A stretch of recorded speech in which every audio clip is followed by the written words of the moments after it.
December 10, 1945, police enter an apartment at 3941 North Pine Grove Avenue in Chicago. They discover the body of a woman lying over a bathtub, a bread knife stuck in her neck. In the living room, there's a message on the wall scribbled in lipstick. "For heaven's sake, catch me before I kill more. I cannot control myself." This wasn't the first time the killer had struck.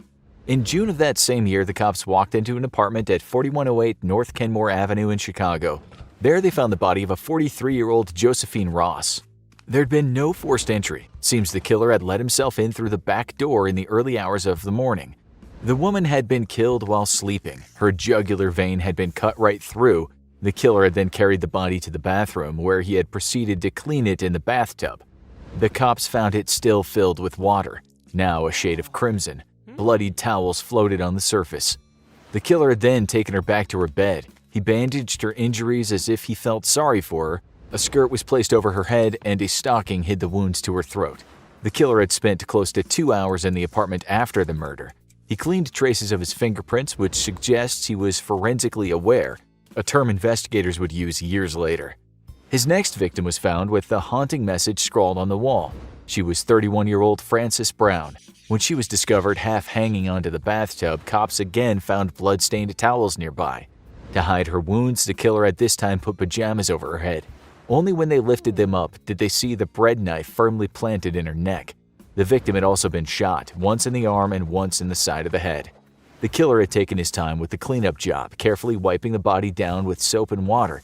He'd also used tape to cover her wounds. Perhaps in his twisted mind he thought he was fixing her, or perhaps different personalities inhabited this crazed man's brain. A savage, heartless killer who after the fact turned into a repentant criminal. What astounded police is just how this killer had gotten into her apartment. He performed quite a dangerous stunt by jumping from a fire escape high up down to her narrow window ledge. He could quite easily have fallen to his death. Cops knew now they were looking for someone who was not your everyday criminal. And that message, it sent shivers down the investigators' spines. Did this maniac really want to be stopped? Could he not suppress the urge to kill? He'd been meticulous in cleaning the apartment, but he'd left a clue. On the door jamb that he'd touched with his bloodied hand, he left a fingerprint. On January 6, 1946, a girl named Suzanne Degnan was abducted from an apartment at 5943 North Kenmore Avenue. The police discovered that the perpetrator had used a ladder to get to her bedroom window. In the bedroom was a ransom letter, scribbled on an old piece of oil-stained paper. Like the cops had seen before, the capital letters were all over the place. What would also become a matter of importance was the fact that there were spelling mistakes. The note said, "Get $20,000 ready and wait for word. Do not notify FBI or police. Bills in 5s and 10s. Burn this for her safety." The next day, some patrol cops were looking for the missing girl when they came upon something strange looking in a sewer basin. They had to scrunch up their eyes. What they thought they saw was a large doll's head. The yellow hair of the doll was lying in the dirty sewer water. It wasn't a doll, it was the severed head of Suzanne. More police searched the nearby area, places just a stone's throw away from where she'd been abducted. In no time at all, they found one of her legs in another sewer. Soon after, they discovered another leg. Her torso was found later in a storm basin. It took the police a month to find her arms. Again, what was strange is that the killer had gone to great lengths to wipe all the blood from the body parts. Cops assumed that the body had been dismembered close to where the parts were found in a laundry room. Close to that room, police found a bit of wire that's been used to make a noose. Still connected to it were strands of the victim's hair. The murders had all happened in close proximity, or close enough. The modus operandi was the same in the first two murders and similar in the third. It didn't take a rocket scientist to connect the killings, but still, police had to act with caution when joining the dots. For instance, if the killer was the same guy, how come he'd abducted one victim and killed her later?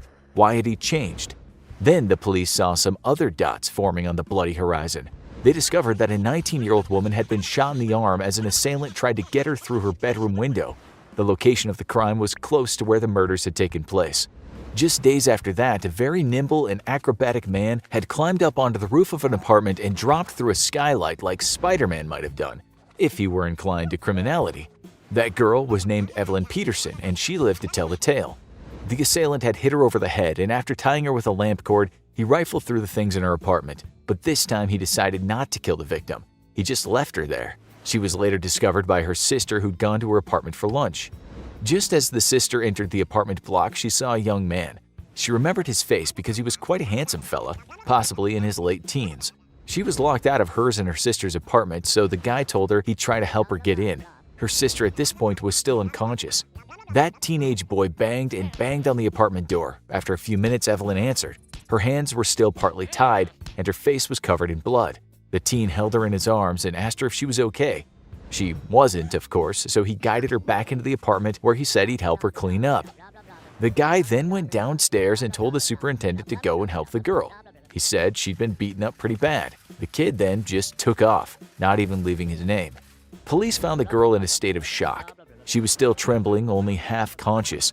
On looking at the skylight where the intruder had entered, they made another grisly discovery. The perpetrator had, for some reason, taken a dump right before he'd swooped down into the room. It was also reported that another young woman was just sitting in her room when she was attacked. This time, someone shot at her through the kitchen window. She was injured in the arm, but it was only a graze. The perpetrator subsequently fled. All these attacks were similar, and all happened close to each other. Surely there had to be a connection.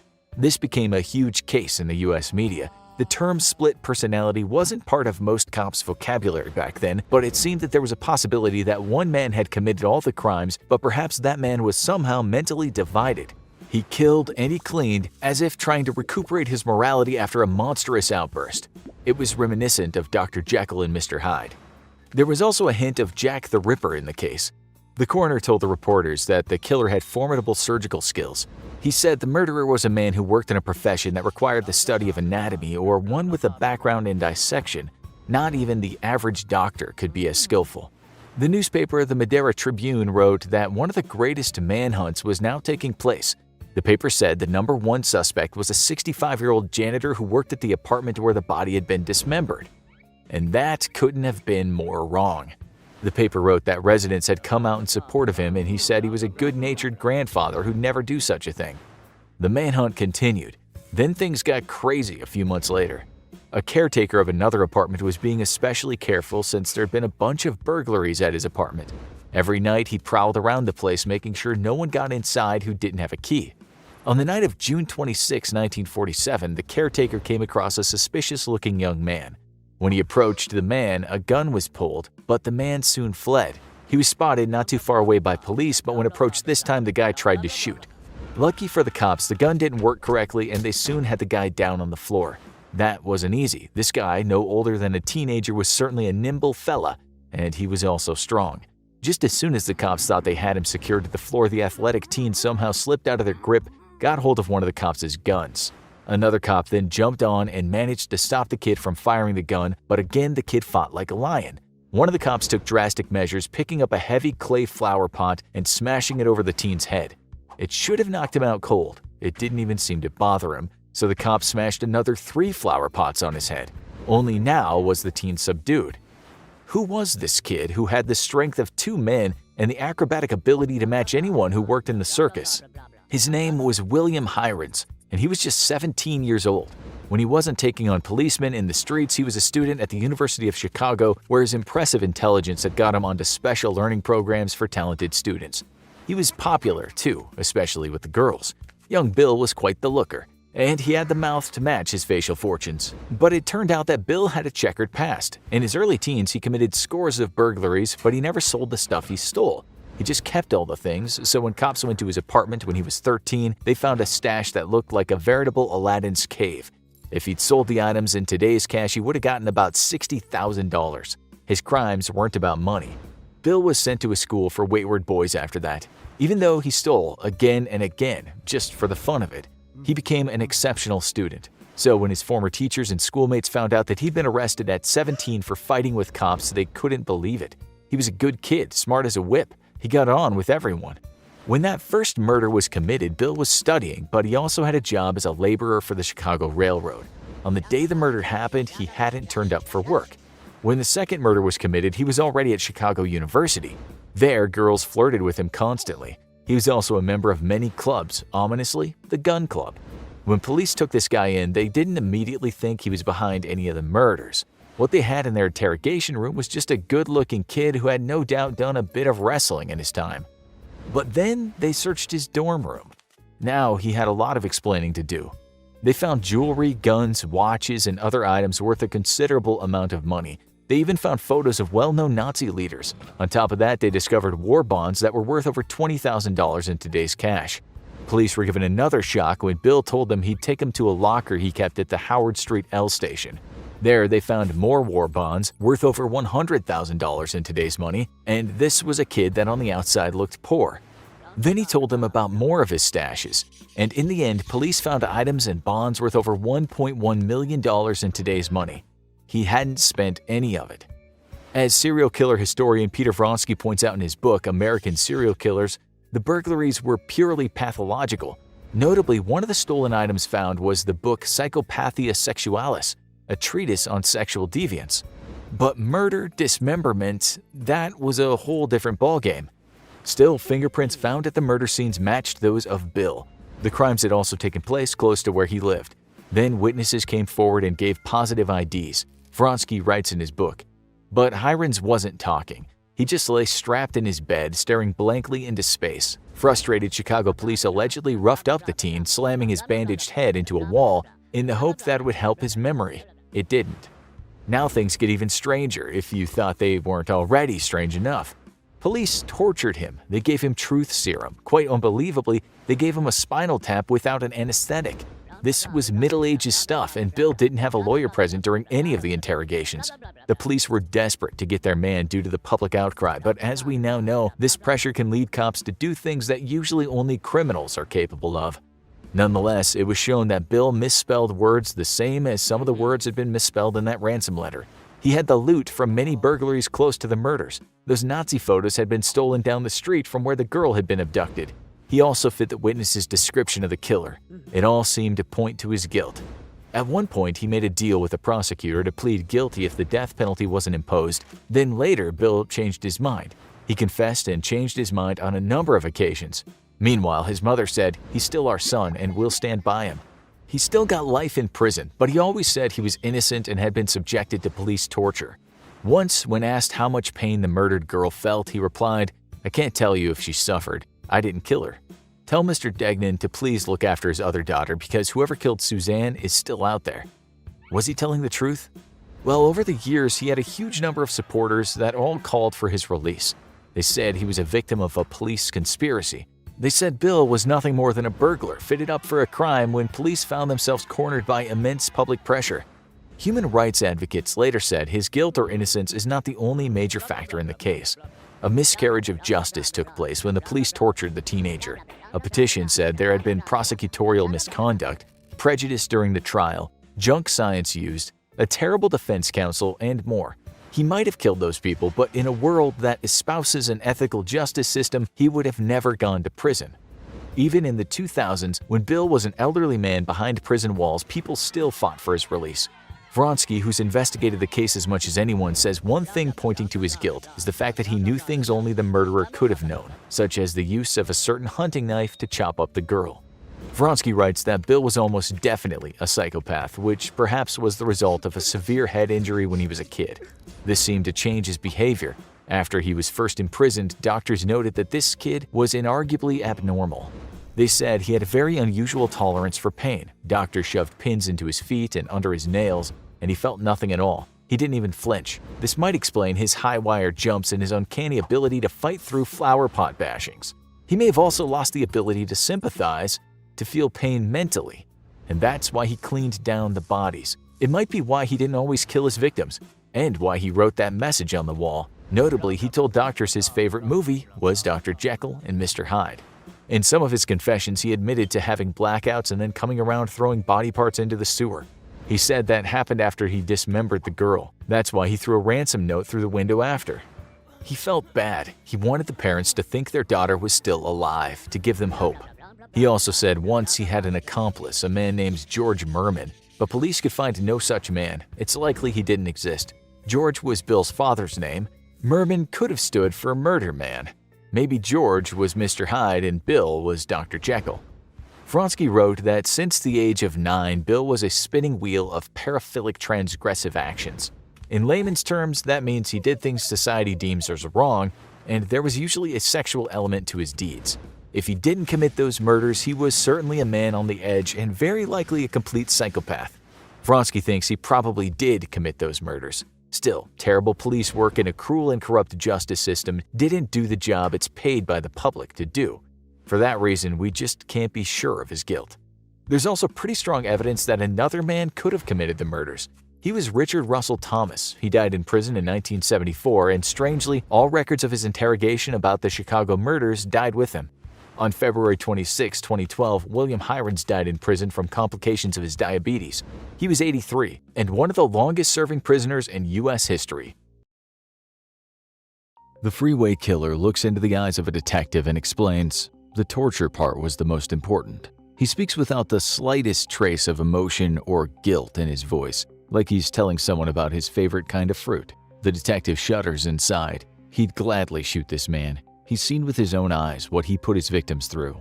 There is indeed perhaps no serial killer in U.S. history who caused his victims so much suffering before their deaths. You'll be repulsed when you hear what he did to these young lads, and yet his story divided a nation.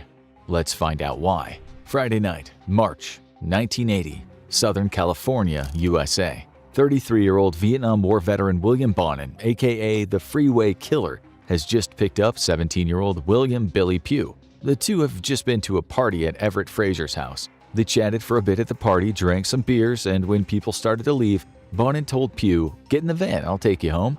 Pugh's parents had told him not to get into strangers' cars. There'd been some horrible murders in Southern California as of late, and the victims were mostly male teenagers like himself. Pugh thinks this guy can't be the killer, and anyway, they've just been chatting at the party. The guy's cool, thinks Pugh.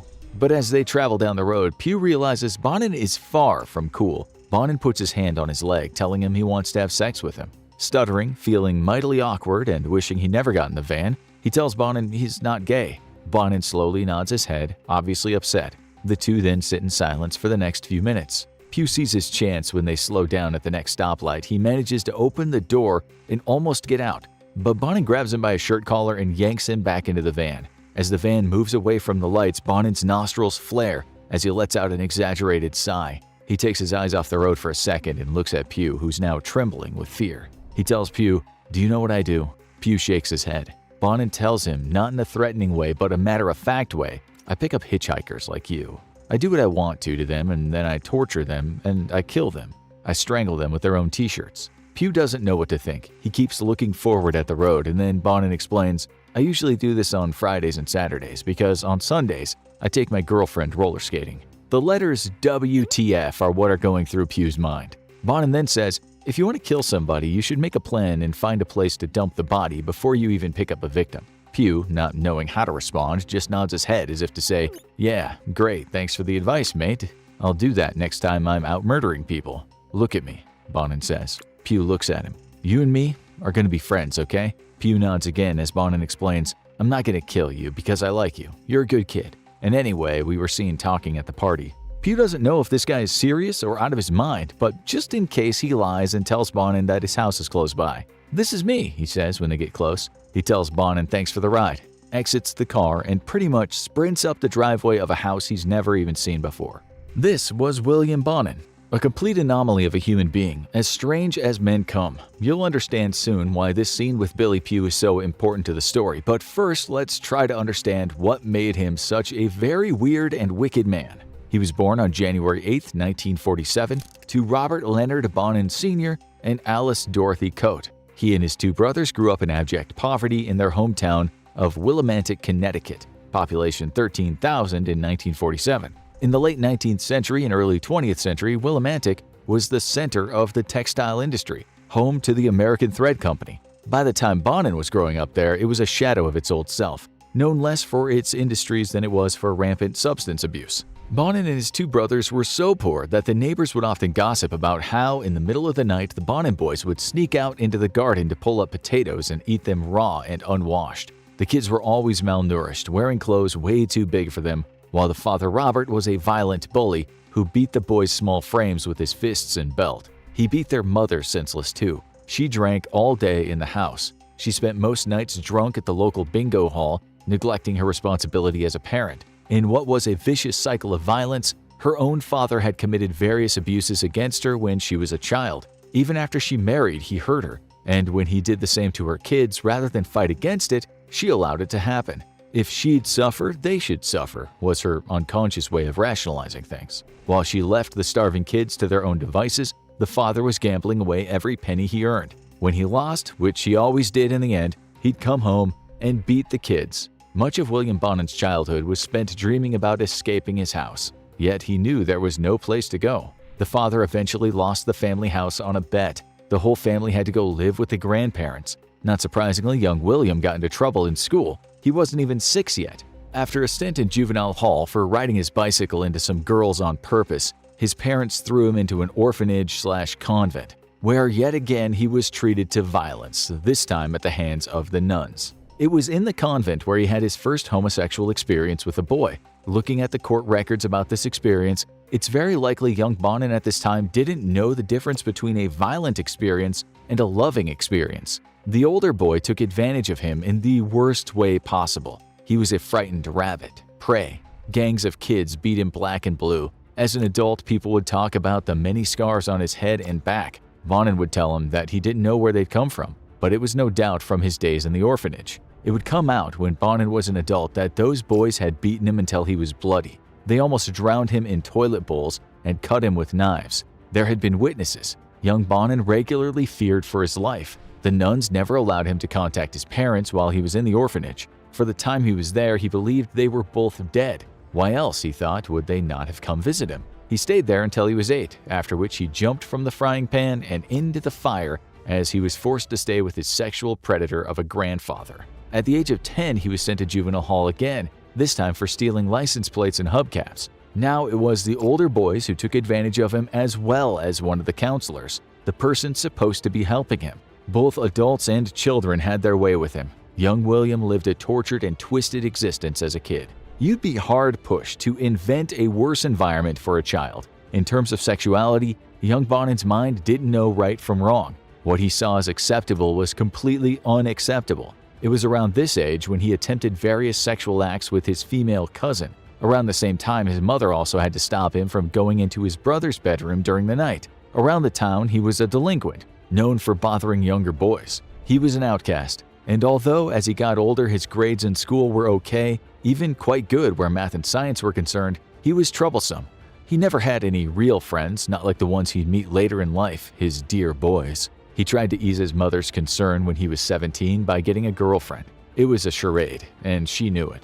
She was aware of his antisocial behavior. She saw how he acted in the neighborhood with the younger kids. Her son was damaged goods. She saw what was coming, which is why she pushed him to join the United States Air Force when he was 20. She also was relieved when he told her that he was now engaged and wanted to marry. It didn't matter that he was living a lie, at least he was trying for what was her normalcy. Nonetheless, handing a highly disturbed young man a gun and telling him to go kill people while adhering to the rules and ethics of warfare might not have been a great idea. The Vietnam War was now on. His time as a soldier is important. It would be brought up in the years to come by Bonin and by the authorities in relation to his sickness. So, let's look into this time in the Air Force. If you'd studied American serial killers, you'll know many of them cut their teeth in terms of killing in Vietnam. It's worth asking if this was the case with Bonin. Various criminologists and psychologists have often pondered if the Vietnam experience sent a lot of traumatized kids over the edge. The U.S. serial killer Philip Jablonski once told a pen pal that in Vietnam, he and the guys would throw captives from the helicopter for fun. Jablonski said Vietnam was indeed where he truly discovered his bloodlust. In court papers, his wife said that when he returned from Vietnam, he had changed. She said he'd always been mean, but now he was very mean. Jablonski had suffered tremendously as a child, just as Bonin had. After Vietnam, Jablonski was diagnosed with post-traumatic stress syndrome. He had recurring nightmares about his time as a helicopter door gunner. Bonin would later have a whole load of mental disorders attached to his name. The list of Vietnam vets who became serial killers after their service in Vietnam is long, consisting of around 40 men, maybe even more. It's since been debated if having a state-sanctioned license to kill normalizes killing when these soldiers returned to civilian life. They were already messed up psychologically, and perhaps killing in the name of American freedom pushed them over the edge, especially as many witnessed murderous war crimes and other types of abuse. Like Jablonski, Bonin served as a helicopter gunner. He logged over 700 hours of combat time, for the 205th Assault Support Helicopter Unit. That's a lot of action. He later said the entire experience made him realize that life was cheap and death was nothing special. He became a decorated soldier, pleasing his mother with his array of medals for bravery. What he didn't tell her was about the times he had relations with the local girls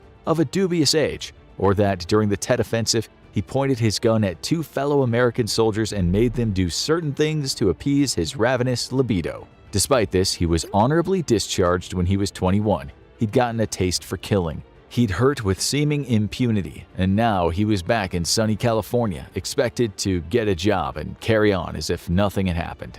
Bonin went back to live with his parents. One thing they couldn't help but notice was that their son, since returning from Vietnam, had totally changed. It was as if something had snapped in his mind, but he didn't want to talk about it. They were drunk half the time anyway. He took menial jobs such as a gas station pump attendant, but work was never on his mind. Now his entire life was about violence. He needed to carry on the hurt he'd enjoyed dishing out in Southeast Asia. What took up most of his time in the evenings was cruising around in his car, looking for hitchhikers. In the late 60s, the streets of California were full of hitchhikers. This was the season of the summer of love. The long-haired wild child would drift around the U.S. looking for adventure in whatever came their way. Teenagers were seemingly everywhere, mouths full of braces, wearing tie-dyed t-shirts and flared jeans, hitching their way to rock concerts, searching for freedom on the long and winding road. It was an ideal time for a predator. In 1968, Bonin in total picked up 3 teenage boys who were hitchhiking. He took them in his mother's white Chevrolet station wagon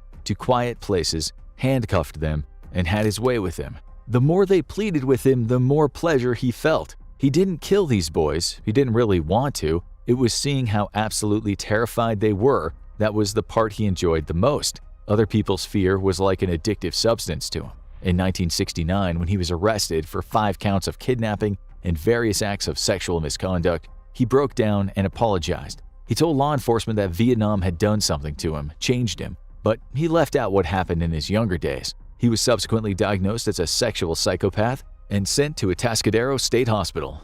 It was there, a place where the fashionable treatment of the moment was electroconvulsive therapy, where psychologists attempted to divine what was wrong with this young man. They asked him about his many scars, about his experience in the orphanage, about his childhood of severe neglect. They said he was a manic depressive with sexual sadism disorder. He showed traits of antisocial personality disorder and was labeled as extremely disturbed. Yet he had a fine IQ of 121. To the experts, he was the victim. But when they were out of sight, he bragged to other patients that if he were released, he'd never leave a victim alive again. Bonin was smart enough to tell them what they wanted to hear. He was given experimental treatments and later moved to California Medical Facility, where he was badly beaten by inmates after manipulating and abusing younger inmates with mental issues. But he happily obliged to all the treatments and programs. And in 1974, the doctor said this man was no longer a danger to society. They opened the prison door, and out he went, grinning as the door clanked behind him. He played them like fools. He was far from reformed. Now he was angry. And after years behind bars and in hospital wards, he hankered for the euphoria that other people's suffering and pain had given him. After various low-key jobs and some study at a community college, Bonin again went on the prowl. With his parents at home, he'd set off in the car, and in 1975, he picked up a 14-year-old and said he'd drive the kid to his parents' house in the Huntington Beach area. Instead, he took him to a deserted field, whereupon he stopped the car and obliged himself with his prey. After beating the kid with a tire iron and strangling him with his own t-shirt, he heard the kid scream, "God help me." For whatever reason, Bonin stopped. "Are you all right?" he asked. "Sorry about that. Did I hurt you?" In what sounded like a sincere voice, he told the kid, "You know what? You're an all right guy. I was gonna kill you, but I want to come back for you and use you again." He took him home all the way to Huntington, dropped him off at his house, and shouted through the door window, "I'll see you later." It was as if he didn't understand the severity of what he'd just done. The kid, who we'll talk about later as he plays a big part in the story, would be traumatized for the rest of his life. For Bonin, it was like they just shared a milkshake and seen a movie together. He was, of course, later arrested. He was charged with sexual crimes and kidnapping, telling the cops, next time, there won't be any more witnesses. This time, he meant it. He was going to be an ideal prisoner again. He was happy to talk about his rotten childhood, do the courses, and do the work. But once he got out, which he did, aged 31 on October 11th, 1978, he was never ever going to let someone live after he was done with them. In fact, he was going to up the ante. Their pain was his pleasure, and pain, he said to himself, must from now on be extreme. Back on the streets of California, Bonin met 43-year-old Everett Scott Frazier. They lived just a few doors away from each other. They both had similar interests, which were teenage boys. Frazier would hold parties at his house on the weekends. He'd supply the booze and whatever else they consumed, and the teenage boys followed him like he was the Pied Piper. Bonin was in his element at these parties. He was still on parole, so he had to be careful, but there was nothing wrong with having a few drinks. To others, he was in a committed relationship. He'd met Mary, a woman who beat her own child, so Bonin and she had something in common. On Sundays, Bonin took her roller skating. In '79, his parole ended and he tried to open a bar with his brother. That fell through, but he got by doing odd jobs, which helped him purchase his beloved 1972 Ford E100 Shorty van, arguably the scariest-looking vehicle in U.S. history. There was a lot of space in these things. You could do all sorts of things in the back of them. For Bonin, it was to be his dungeon, or as he later called it, his death van. He had his handcuffs in there, he had his gun, he had lengths of wire and rope, a knife, an ice pick, pliers, and even some sulfuric acid. In short, he was well equipped. He was finally ready to embark on the life he'd always wanted to live. Memorial Day, 1979. John Swenson is in the school cafeteria when he spots his 9th grade pal, Thomas "Tommy" Lundgren, in there. Lundgren, who's an avid skater, has a cast on his arm. Swenson asks why it's covered with a rainbow. Lundgren tells him he just painted it on in class. "You're crazy, Tommy. Aren't rainbows for girls?" says Swenson. Lundgren just laughs. They eat together, and then Lundgren rushes off. He tells his friend that he's got to go. He promised to meet some guy at the local skate park. The guy wants to do a photo shoot with him on his skateboard. He's going to be famous. This was the last time Swenson saw his buddy alive. There was no photo shoot. Lundgren had made the innocent mistake of believing what Bonin had told him when they met earlier. When his body was found, it was a shocking discovery even for hardened detectives. Lundgren had been bludgeoned, stabbed, and sliced all over his body. His face was ripped up. Lying nearby were his severed genitals. The crime scene looked more like a bear attack than a murder. Whoever had killed this kid had wanted to prolong the pain. The injuries were all inflicted ante-mortem, or before death. Indeed, Bonin's enjoyment was the torture, not just the sexual aspect, which he never failed to go through with. He didn't actually enjoy the death that much, but the pain he caused and the reaction it produced. To the police, who'd seen a lot of depravity in their lives, this was another level. A few months later, Bonin picked up a 17-year-old. Again, he prolonged his death for as long as possible. The kid died from the shock of internal bleeding. The autopsy showed a foreign object had been forced into his body. The day after Bonin drove past a kid on the highway, he reversed and asked him where he was going. The kid, a 17-year-old, explained that he was from West Germany. He traveled by himself all the way to America, the land of freedom, of Coca-Cola, and great music. He wanted to see the famed San Francisco, see the bright lights of LA, but right now he wanted to take the famous trip down the Pacific Coast Highway and see other parts of beautiful California, to follow in the footsteps of the Grateful Dead, to see Jack Kerouac's Big Sur for himself. In Europe, this was the American dream. Bonin said, "Get in the van. I'll show you America, kid, all the best parts." And that was that. The deal was sealed. This kid was tortured like all the others, but he fought back. For that, Bonin stuck his knife in him 77 times. The next day, when the cops saw the body in Malibu Creek, they said it looked as if a rabid dog had got a hold of the kid and not stopped biting. Bonin picked up more victims, usually boys in their teens. He was always merciless with them. He tortured them all, binding, bludgeoning, extracting, biting like a wild animal, stabbing and strangling. The kids were found with blood coming from pretty much every part of their body. Each body looked like it was attacked by a wild animal. The cops now knew this could be the work of the same guy, and they might well have a serial killer on their hands. Soon, parents warned their kids not to hitchhike. Although the public didn't know all the gory details, even the police had never seen such savagery. They found one kid on State Route 99. An ice pick had been shoved through his ear. It was insane. In February 1980, Bonin committed 2 murders in one day. He tortured and killed one kid, but it wasn't enough. His bloodlust raged inside him, so he picked up 12-year-old James Maccabee, who was waiting at a bus stop in Huntington Beach. Bonin pulled over and asked what he was doing. Maccabee said, "I'm going to Disneyland." Bonin said, "I'll take you there." Maccabee's battered body was found a day later at a construction site in Walnut City. On March 4th, Bonin was arrested, not for murder but for violating his parole. The previous year, he'd been arrested for picking up a boy. With his past crimes, they should have thrown the book at him. Instead, he was let right out of jail. He didn't even bother turning up to his court appointment. A disastrous admin error ensured no one even went looking for him. He should have gone to prison. He felt untouchable. It was as if they wanted him to kill. 1 month, 2 months, 3 months passed and more bodies piled up. Emasculated bodies. Bodies that looked like a lion had savaged them. But lions go for the jugular. Cops knew that this killer was keeping his victims alive as long as possible. They found another kid with an ice pick in his ear. This kid had fought back, and he'd fought well. He'd even survived being forced to drink corrosive acid, and he kept on fighting. Bonin eventually strangled him. What was strange to investigators is that it looked as though this was the work of not one person, but possibly 2. Bonin was one of 3 serial killers at the time working in the same area. All 3 were known as Freeway Killers due to leaving most of the bodies off the freeway. Randy Kraft, aka the Scorecard Killer, and also the Freeway Killer, murdered at least 16 young men in Southern California from 1971 to 1983. In a strange turn of events, he and Bonin would one day appreciate a certain pastime together. They would become friends, albeit in a unique environment. Kraft might have killed more than 50 young men.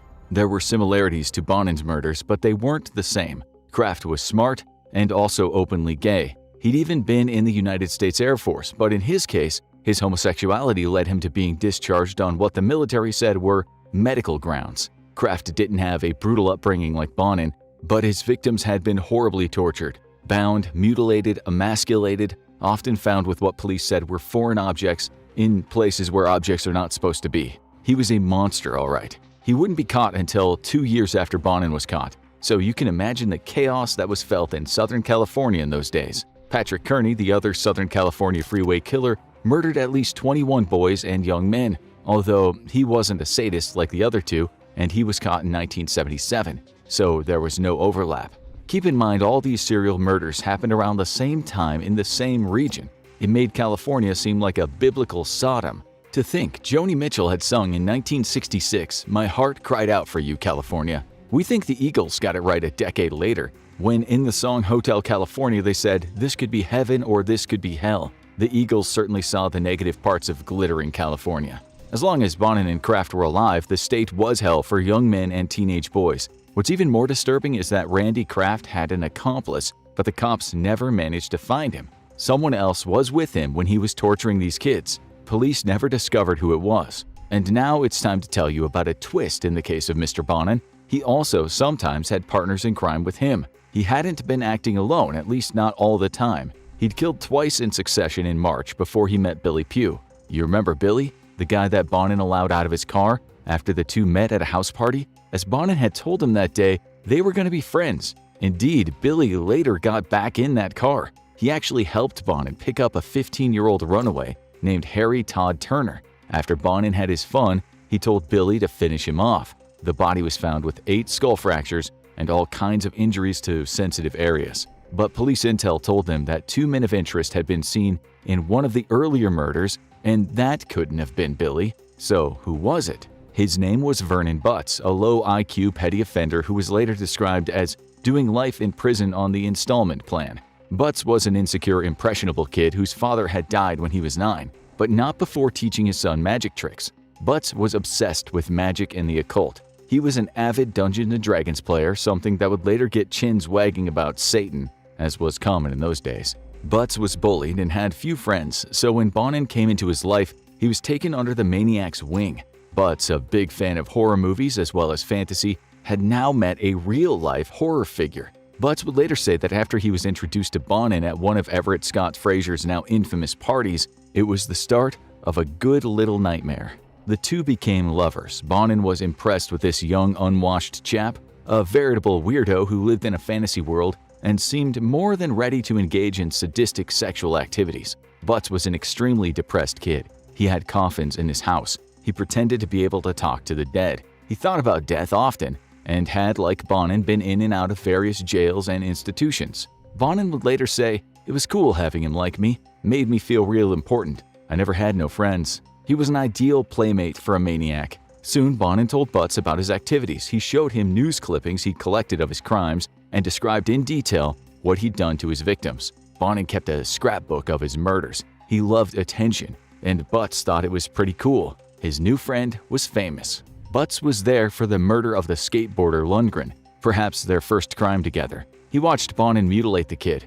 Butts attended at least 9 murders, maybe more. Sometimes Butts would do magic tricks for the victims to lure them into a false sense of security. He tortured and mutilated some of the kids himself, one time with a coat hanger. He told one victim that when you enter the death van, you don't go out alive. Butts would later claim that he was scared of Bonin, but the fact is, he was very willing to engage in extreme acts of depravity. It was said he followed Bonin around like a little puppy. He seemed to think he was in some sort of horror movie. He thought it was funny when Bonin told one of the victims in the midst of painful torture that his own parents had hired Bonin and Butts to kill him.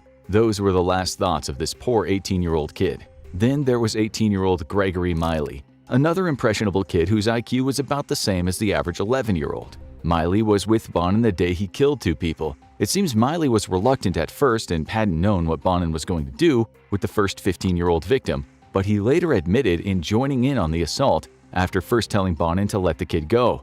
Bonin said to Miley, "I'm horny again, let's go and do another one." And that's when they pulled up and offered that young lad a ride to Disneyland. So there were at least 3 accomplices, but it was Butts who put the most work and did the most damage. There was still more work to do though. In April, Bonin tortured and murdered 16-year-old Stephen John Wood, and 3 weeks later, he turned up at Butts' apartment with a 19-year-old supermarket worker named Darren Kendrick. When Bonin started hurting this kid, Butts ramped up the volume on the stereo and joined in. It was then that Butts learned what acid did to a human body and just how it felt to penetrate someone's head with an ice pick. He later told a friend, "You just hit the bone." Butts was a weirdo, so most people didn't take him seriously. Police had at this point formed a murder task force. They had some evidence. They'd taken fluff from the bodies, which seemed to come from a carpet. This was the carpet in Bonin's death van. If Bonin had lived in the real world and hadn't been so easily able to glide past the authorities with seeming impunity, he would have known that his downfall would come at the hands of his young accomplices. In May, Billy Pugh was arrested for stealing a car.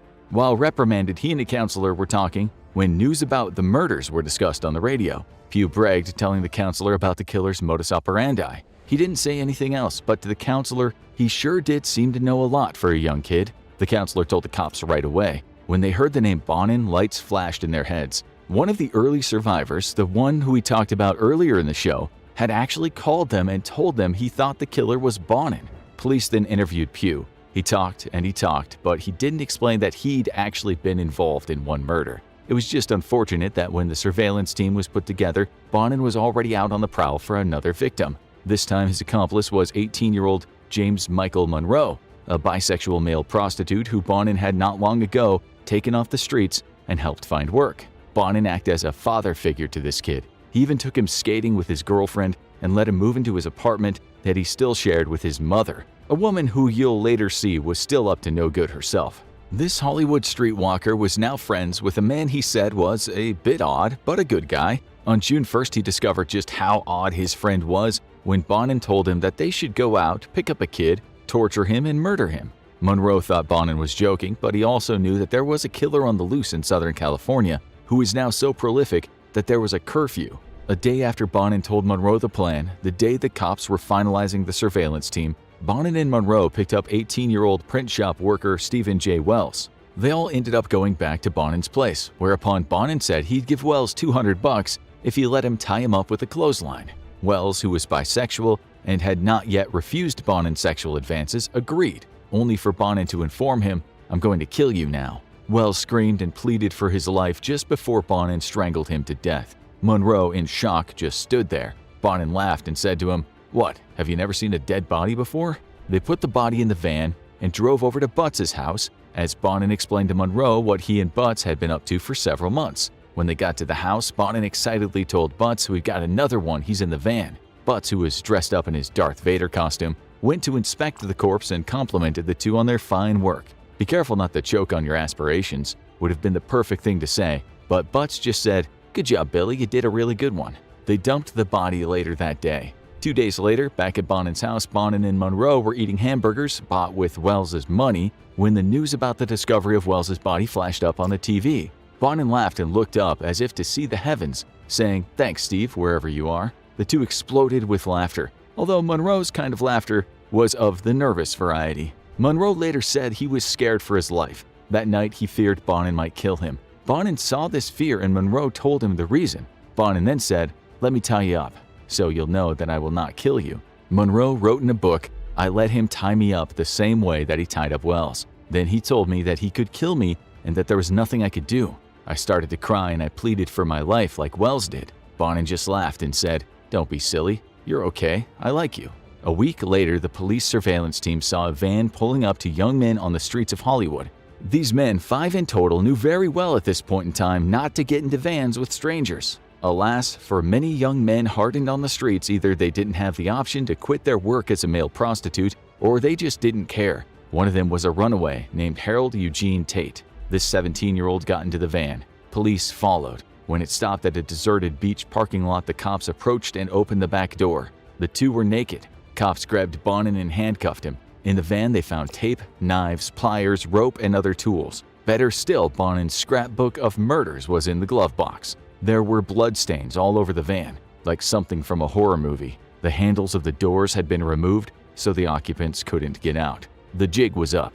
This was an embarrassment to the police, who knew very well a clerical error had meant Bonin roamed free. Not only that, how had he managed to evade detection for so long with his kind of record? How many sexually depraved sadists with violent kidnapping records could there have been in Southern California? His record fit the description of the presumed serial killer perfectly. He just managed to fly under the radar. Bonin denied any wrongdoing at first, but changed his mind after the mother of one of the victims sent him a letter pleading that he tell her where her son's body was. Bonin talked and said he'd take them to the body, but police later said it had less to do with the letter than getting some food. Bonin later explained himself, saying, "I was dying for a hamburger and I knew if I went out with the cops, they would get me a hamburger." The way he talked about those kids was beyond anyone's understanding. He showed not the slightest bit of remorse. He talked about torture like you'd talk about painting the house. A cop later said, "There wasn't one of us in the room that didn't want to kill him."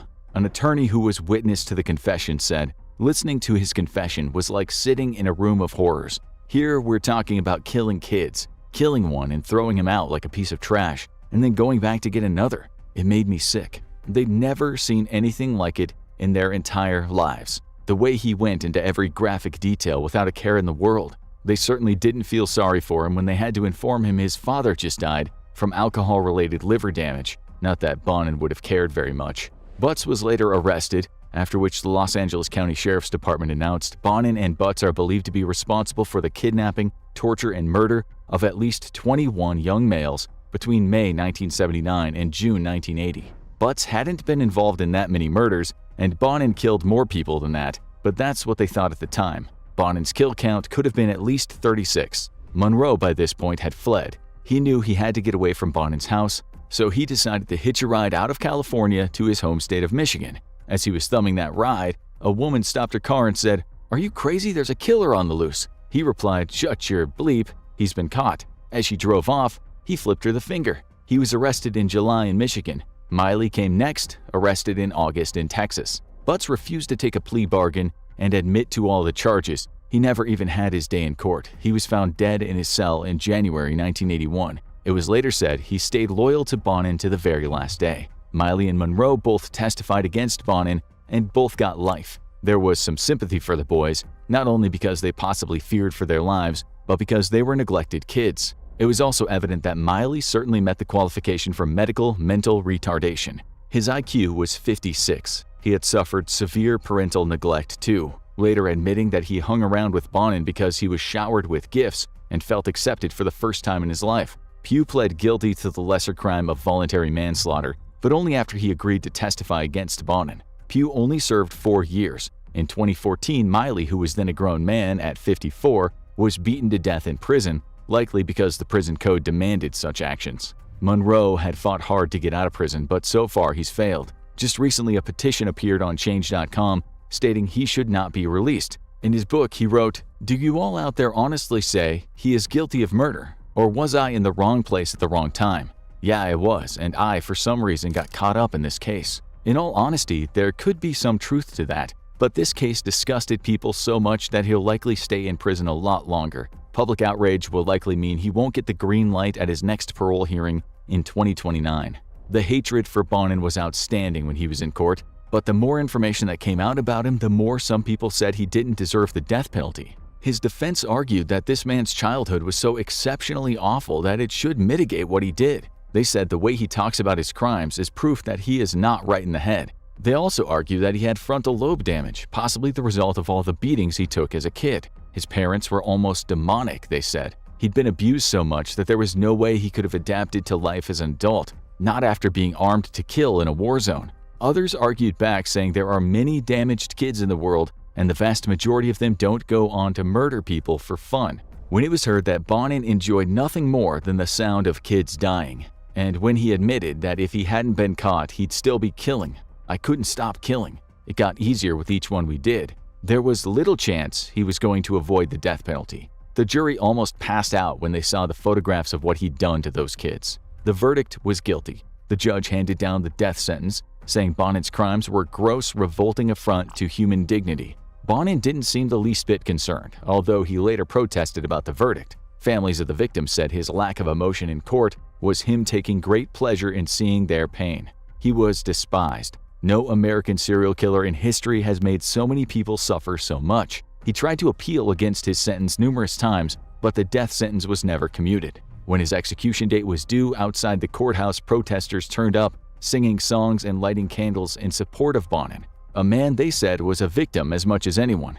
Not surprisingly, this didn't go down too well with the relatives of the victims. Fights even broke out between supporters of the death penalty and those against it. Many said Bonin, who was on death row, was known for his humor, his paintings, and the books and poems he wrote, and was a victim himself. People contended that after writing to him and visiting him, he had a caring nature. A writer who covered his life said he was completely the opposite of what everyone sees. This was a man who never showed an ounce of remorse for what he'd done. A man who told the mother of one of his victims that he liked her son most because he was such a screamer. After she stopped corresponding with him in 1990, she told the LA Times that his letters were all about him and his favorite TV shows. He never acknowledged that he did anything wrong.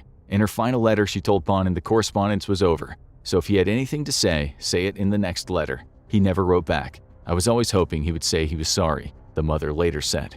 Bonin talked about his pen pals with his death row bridge group, consisting of his new best buddies, the other freeway killer Randy Kraft, and serial killers Doug Clark and Lawrence Bittaker. The four of them had to be kept away from all the other inmates lest they face the consequences of the prison code. Bridge and murder brought them together. Bonin was particularly close to Bittaker, which isn't surprising when you learn that Bittaker's brutal sadism matched Bonin's. He was one of the so-called toolbox killers. Bonin was also able to tell Air Force stories to Clark, who'd served in the Air Force around the same time as Bonin, and it was a happy family of monsters. A day before Bonin's execution, he was asked if he had any regrets in his life. His answer was both surprising and not surprising. After thinking for a second, he said, "Well, probably I went in the service too soon because I was peaking in my bowling career. So I regret that I didn't get to go out and get the instruction and pursue that, because I've always had a love for bowling."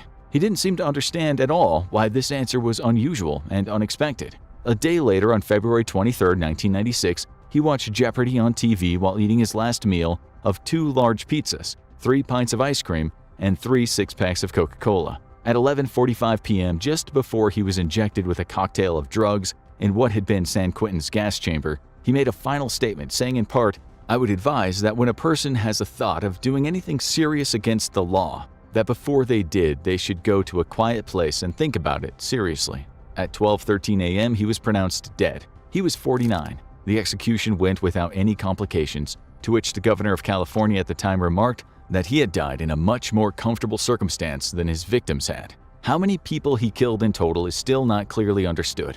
It's now thought that between all 3 freeway killers, there could have been as many as 131 victims. We didn't forget about Bonin's mother, who, as we mentioned earlier, was up to no good back when he was a free man, and also while he was incarcerated. After Bonin's funeral, it was discovered that she had been claiming his Social Security disability payments since 1982, taking advantage of an administrative error. She netted $79,424. The Bonin family was, without a doubt, bad to the bone. A masked killer stalks the streets, searching for the next helpless victim of his insatiable lust for blood. As the police scramble to find a suspect, the body count climbs higher and higher. To make matters worse, the killer begins taunting the police, sending them clues, threats, and mysterious coded messages. It's like something out of a horror movie. But for the people of California in the late 1960s, the nightmare was all too real. It was all the doing of a killer whose name is mentioned alongside the likes of Bundy, John Wayne Gacy, and Richard Ramirez. But unlike those other monsters, the Zodiac Killer was never caught. In spite of decades of theories and chasing down leads, the case has never been solved. But why? What's so unique about the Zodiac Killer? Let's start at the beginning with his very first kill, as far as we know. Betty Lou Jensen was a bright, sweet junior at Hogan High School, where she was an honor student. She was a member of the Sunshine Girls, whose self-proclaimed mission was to lay a foundation of purity, service, and usefulness in all things that help to make the lives of those around us happier and the world a better place to live in. Dave Faraday was a generous, conscientious senior at Vallejo High School. There, he was active in a wide variety of extracurricular activities, including student government, the wrestling team, and the Eagle Scouts. He was especially active in the Scouts and was a winner of the prestigious God and Country Award. They were two well-liked all-American kids, and when Betty Lou and David met on a committee for a church-run music festival, it was love at first sight. On the evening of December 20th, 1968, only 2 weeks after the two had first met, Betty Lou invited David over to meet her parents before their first official date. Betty Lou dressed up for the occasion in a purple dress with a white collar, tying the whole look together with a seasonal festive Christmas bell brooch. David arrived at Betty Lou's home at 8 p.m., where he met her family before the two set off for a Christmas concert at Hogan High. Unbeknownst to their parents, Betty Lou and David took a bit of a detour after the concert, driving David's Rambler station wagon over to a secluded little spot near a pumping station on Lake Herman Road, a local lover's lane tucked between Vallejo and Benicia. They wouldn't stay long. After all, they had promised their parents they'd both be home by 11 p.m. Tragically, it was a promise they would be unable to keep.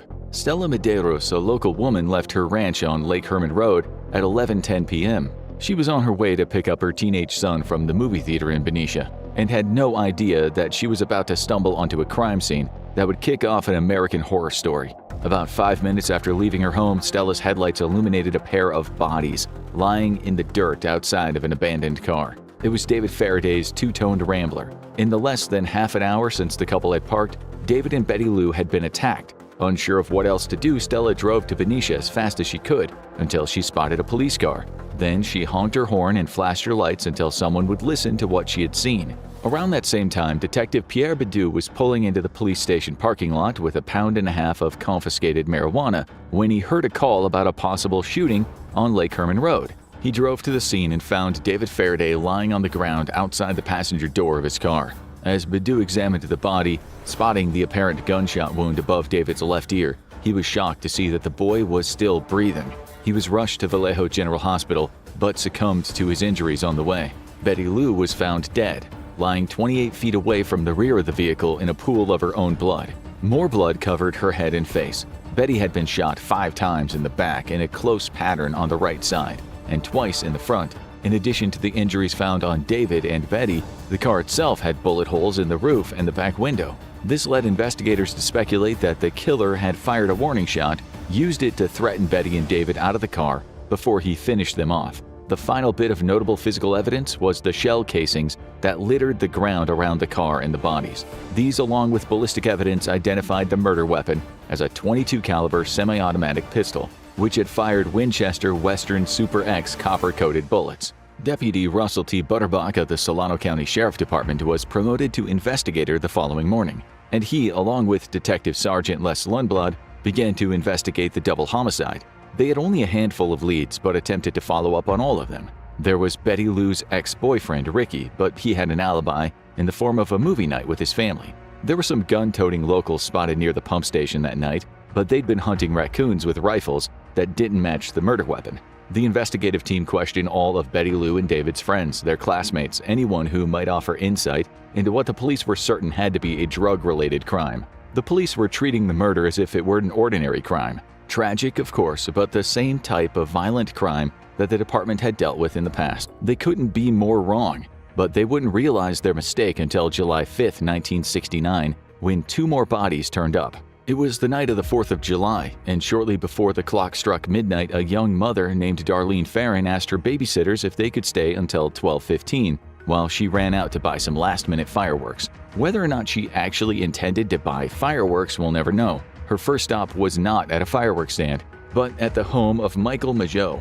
She picked Michael up, and as Darlene's car sped away from his place, Michael noticed something unsettling. They were being followed by another car. Darlene sped up, and so did the car tailing them. Darlene struggled to lose the other car, and what was supposed to be an ordinary drive quickly became a car chase. As Darlene and Michael reached the Blue Rock Springs golf course, their car suddenly hit a log, causing the vehicle to stall.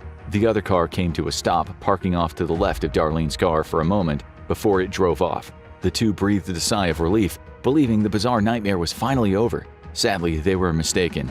Only 5 minutes later, the car came back, parking in the same spot it had before. This time it left its lights on. The driver stepped out and approached Michael and Darlene.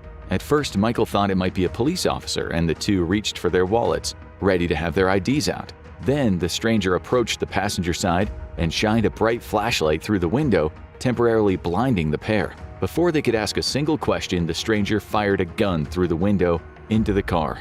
After firing several shots, the shooter walked back to his car. Michael miraculously was still alive and able to catch a glimpse of the mysterious assailant. Then the man came back, firing 2 more shots at each of the victims. The golf course's caretaker heard the shots and called the police, but his account was dismissed. The authorities thought that the man had misidentified the sound of 4th of July fireworks and thought nothing of it, until 3 teenagers stumbled upon the bodies. When one of the teens called the police to report the bodies, they realized that the caretaker had heard more than fireworks and arrived on scene. If they had just listened to the first call, they might have made it back in time to catch the killer, but they still arrived just in time to save Michael's life. Though Michael's survival allowed him to give an eyewitness testimony, some of the details of the case called his account into question. He had described a car chase, and at first the police were suspicious. After all, it made sense that he might come up with a wild excuse to justify winding up alone with a married woman in a spot known for being something of a lover's lane.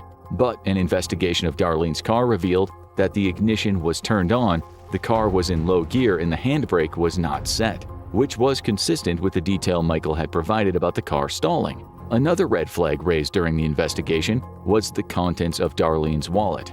She had left under the pretense of going to buy fireworks, but had only 13 cents with her at the time of her death. Perhaps she was expecting Michael to pay for the fireworks, or perhaps she was never going to buy fireworks at all and had met up with Michael for an entirely different reason. The investigators learned that Darlene had something of a reputation around town, known for going out on frequent dates with men other than her husband. Some of her lovers had even been police officers from the sheriff's office. At first, the authorities suspected jealousy might be the killer's motive. Perhaps it was one of Darlene's past lovers or even her husband. But then there was another possibility, something far more sinister, raised by a phone call that came into the Vallejo Police Department switchboard at 12:40 a.m., 2 minutes after Darlene was declared dead.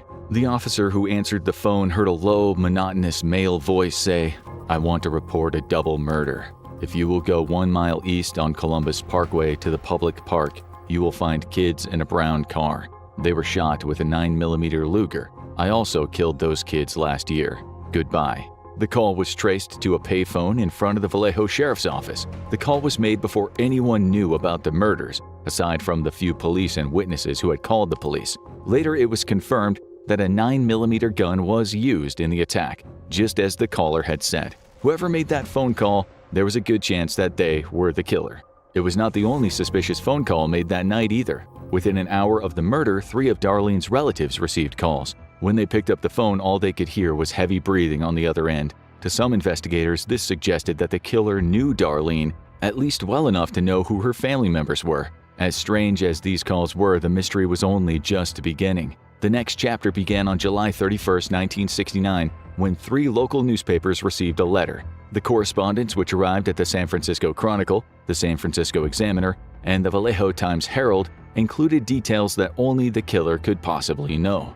Where an ordinary letter might include a signature, these letters were signed with a now infamous symbol. All 3 letters were also accompanied by a cipher, the same one that the killer demanded the newspapers publish on the front page. On August 7th, the Examiner received another letter. This one was 3 pages long, and was the first time the killer gave himself a name, the Zodiac. All over the country, people were scrambling to crack the ciphers. Agents at the NSA, the CIA, and the FBI, as well as dozens of code hobbyists who spotted them in the newspaper, In the end, it was two of these hobbyists that first cracked the code: Donald Hardin, a high school history and economics teacher, and his wife, Betty Hardin, spotted the ciphers in the newspaper and got to work.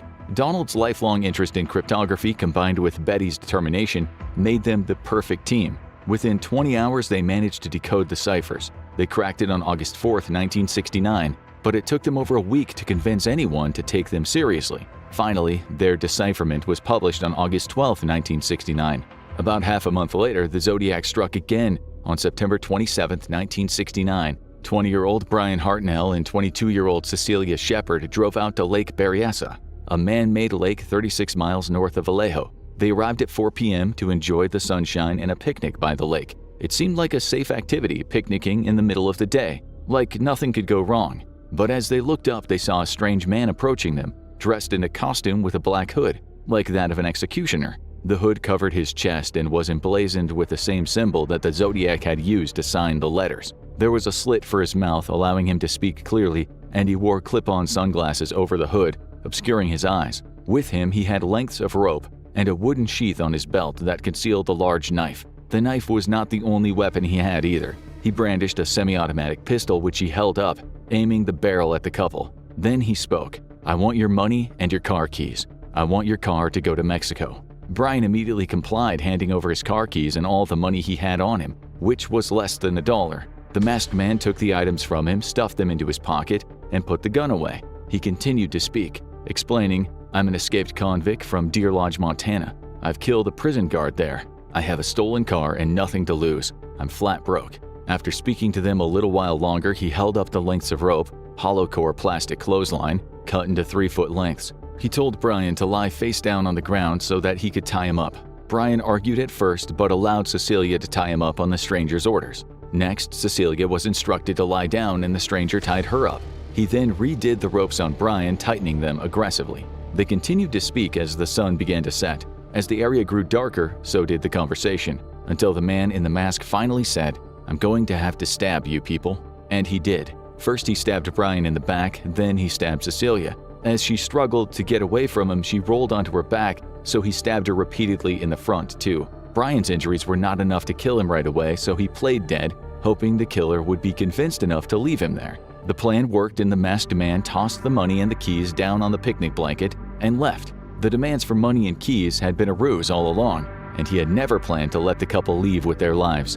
Before he left the lakeside, the killer did one more thing. He took a black felt-tip pen and wrote a message on the door of Brian's car. He wrote the symbol from his letters and costume, followed by the word Vallejo and the dates of the previous Zodiac murders, accompanied by September 27, 1969, and the note, "Buy knife." When the killer finally left the area, Brian and Cecilia were still alive. They managed to free themselves from the ropes, but were too weak from the blood loss to make it to the car. 2 nearby fishermen happened to hear their moans of pain and called for help. Meanwhile, the Napa Police Department received a call from the killer at 7:40 p.m. When they answered the phone, the same monotone voice said, "I want to report a murder." No, a double murder. They're 2 miles north of park headquarters. They were in a white Volkswagen Carmen Ghia. I'm the one that did it. The police were able to trace the call to a payphone and pulled a palm print from the phone. Both Brian and Cecilia made it to the hospital, but only Brian managed to survive his injuries. Cecilia succumbed to her 24 stab wounds the next day at 3:45 p.m. 2 weeks after the attack at Lake Berryessa, the Zodiac struck again. It was the night of Saturday, October 11, 1969, and 29-year-old San Francisco State PhD student Paul Stein was driving his cab in downtown San Francisco. While driving along his usual route, he stopped to pick up a passenger, a white male, not knowing that this would be the last ride he ever gave. The man asked Paul to take him to the intersection of Washington Street and Maple in the Presidio Heights district. When Paul's cab reached the destination, the cab's headlights illuminated a man walking his dog. At the sight of this potential witness, the passenger told Paul to drive up 1 more block. Then, as the cab reached the corner of Washington Street and Cherry, the man in the backseat pulled out a 9mm gun and put the barrel to Paul's head. The killer wrapped his arm around Paul's neck, holding him in place, and pulled the trigger. Then he climbed out of the back seat and opened the front passenger door. He climbed in, Paul's head in his lap, and took the victim's wallet. Then he wiped down the interior of the vehicle. During this part of the process, unbeknownst to the killer, he had a witness. A 14-year-old girl saw the killer, along with 2 brothers that she called over to the scene. At 9:58 p.m., the three witnesses called the police to report what they had seen. They described a white man in a dark jacket, but when patrolmen Donald Falk and Eric Zelms arrived on the scene, they were searching for a black adult male. So when they spotted a white man walking in the same direction the witnesses saw the killer heading after he left the cab, they didn't take him in for questioning. Instead, they asked him if he had seen anything suspicious. He told them that he had seen a man waving a gun running east on Washington. The police followed this false tip, and by the time they realized there was no man with a gun, the way they were going, the killer was gone. When the correct description of the killer was released, along with a police sketch based on the witness descriptions, Falk and Zelms informed their superiors that they had probably met the killer on the street. But even though the killer had slipped through their fingers, the police had another piece of evidence to go on, a bloody handprint from the cab, which was not a match for Stein, so it had to belong to his murderer. After Stein was killed, the San Francisco Chronicle received another letter from the Zodiac. Along with the letter, they were sent a torn 3x5-inch piece of gray and white cloth, splattered with blood. It was matched to the shirt Paul Stein was wearing when he was killed. The letter contained details of the murder, taunts to police, and a frightening threat. The Zodiac Killer takes credit for the recent murder of the taxi driver and mocks the San Francisco police for missing a chance to capture him. He also issues a chilling threat to attack a school bus, planning to shoot out the tire and kill the children as they escape, further adding to the fear surrounding his reign of terror. This mention of a school bus could have been an empty threat, but no one wanted to take that risk. Napa Valley Unified School District put up an extra man on each of their buses to serve as a lookout in case of attack. There were also a total of 70 police units riding on the buses, armed to the teeth. Plainclothes cops also watched the buses in San Francisco from unmarked police vehicles, while air patrols circled above. The Zodiac Killer never did attack a school bus, but he was far from finished with his reign of terror. On November 8th, he sent a new letter, written on a greeting card. The card featured an illustration of a pen dripping what appeared to be blood, alongside the caption, "Sorry I haven't written, but I just washed my pen." He signed the note with his standard symbol and one final note, Des July Aug Sept Oct equals 7, possibly a reference to the 7 people attacked so far, or a reference to the number of people he had killed. The cipher accompanying this note is frequently referred to as the 340 cipher due to the amount of characters it contained. No one was able to solve this one, even those who had cracked the previous one. The next day, the Zodiac sent a letter to the San Francisco Chronicle. The letter was his longest yet and clarified the meaning of his inclusion of the number 7. Next, he described a recipe for a bomb which he called a death machine, as well as a full-page diagram of it. Next, there was a strange diagram, then a postscript which read, "P.S. Be sure to print the part I marked out on page 3 or I shall do my thing. To prove that I am the Zodiac, ask the Vallejo cop about my electric gun sight, which I used to start my collecting of slaves." Though Paul Stein was the last confirmed Zodiac murder, and none of his promised bombings ever came to pass, the Zodiac was not yet finished terrorizing the people of California. On March 17, 1970, Kathleen Johns was driving along 132 West from Modesto. It was just about midnight. She had her 10-month-old daughter with her, and she was 7 months pregnant. As she drove, the car behind her began flashing its lights and honking its horn. The man behind the wheel sped up and pulled alongside her. He called out to Kathleen and informed her that her left rear wheel was wobbling. She was nervous having a strange man approach her so late at night, but a wobbly back wheel could mean a deadly accident if left unattended, so she pulled over onto the side of the road. The stranger parked behind her and offered to tighten the lug nuts on her wheel with the tire iron he had with him. She agreed, and he tended to the wheel for a moment, finished up, and then climbed into his car and drove off into the darkness. That brief moment of confusion and apprehension done, Kathleen started her car back up and pulled back onto the road.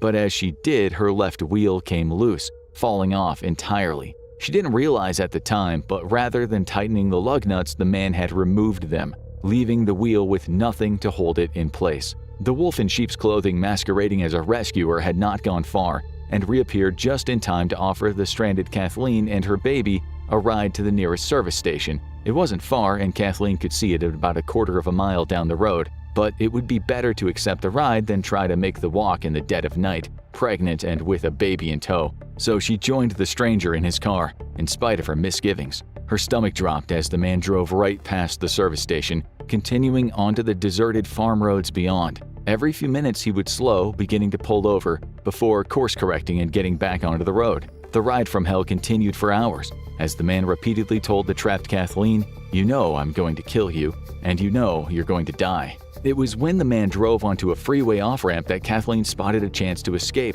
He briefly stopped the car, and she seized the opportunity. She opened the door, grabbed her infant daughter, and ran for her life. There was no one around her to hear her cries for help, so she climbed into an irrigation ditch and hid there.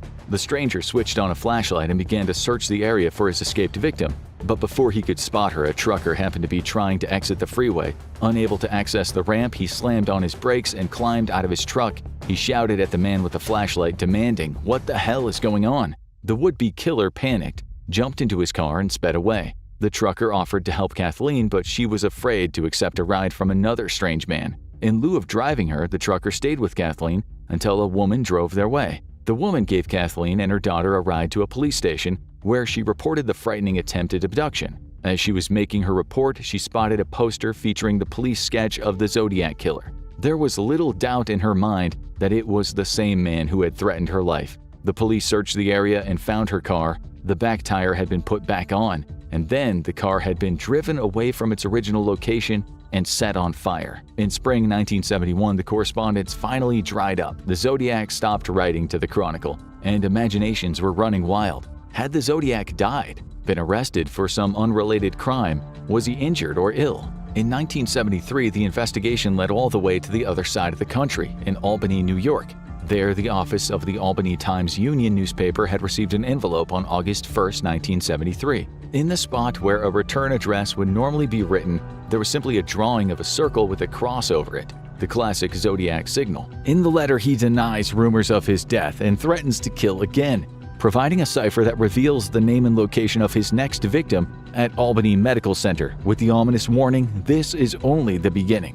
Investigators were unable to determine whether the writer of this letter was in fact the Zodiac, but it was clearly a possibility. The Chronicle received their first letter in 3 years from the Zodiac on January 29, 1974. So what did he have to say? What brought him out of retirement and inspired him to put pen to paper once again? Only a movie review and a reference to the Mikado, which he had referenced before in previous letters. He concluded the letter with a pair of numbers, a macabre final score, me equals 37, SFPD equals 0.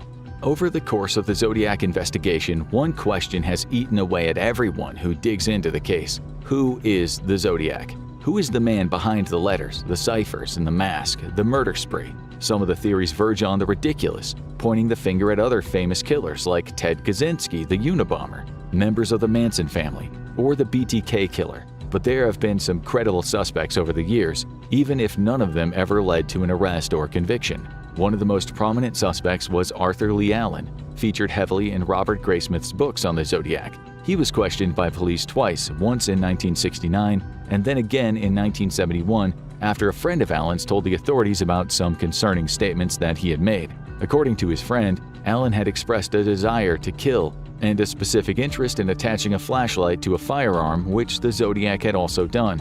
There were plenty of other red flags as well. The watch that Allen wore was Zodiac brand, and he owned the same caliber gun that was used in a Zodiac murder. When the police searched his car, they found bloody knives, although Allen insisted the knives had been used for slaughtering chickens. He had a history of antisocial behavior too. He had been dishonorably discharged from the Navy and fired from a job as a teacher due to allegations of sexual misconduct. Even more damning evidence surfaced in 1991 when a police informant told a story about Allen bragging to him about killing a cab driver. Michael Mageau, the survivor of the Vallejo attack, positively identified Allen as the shooter from a photograph.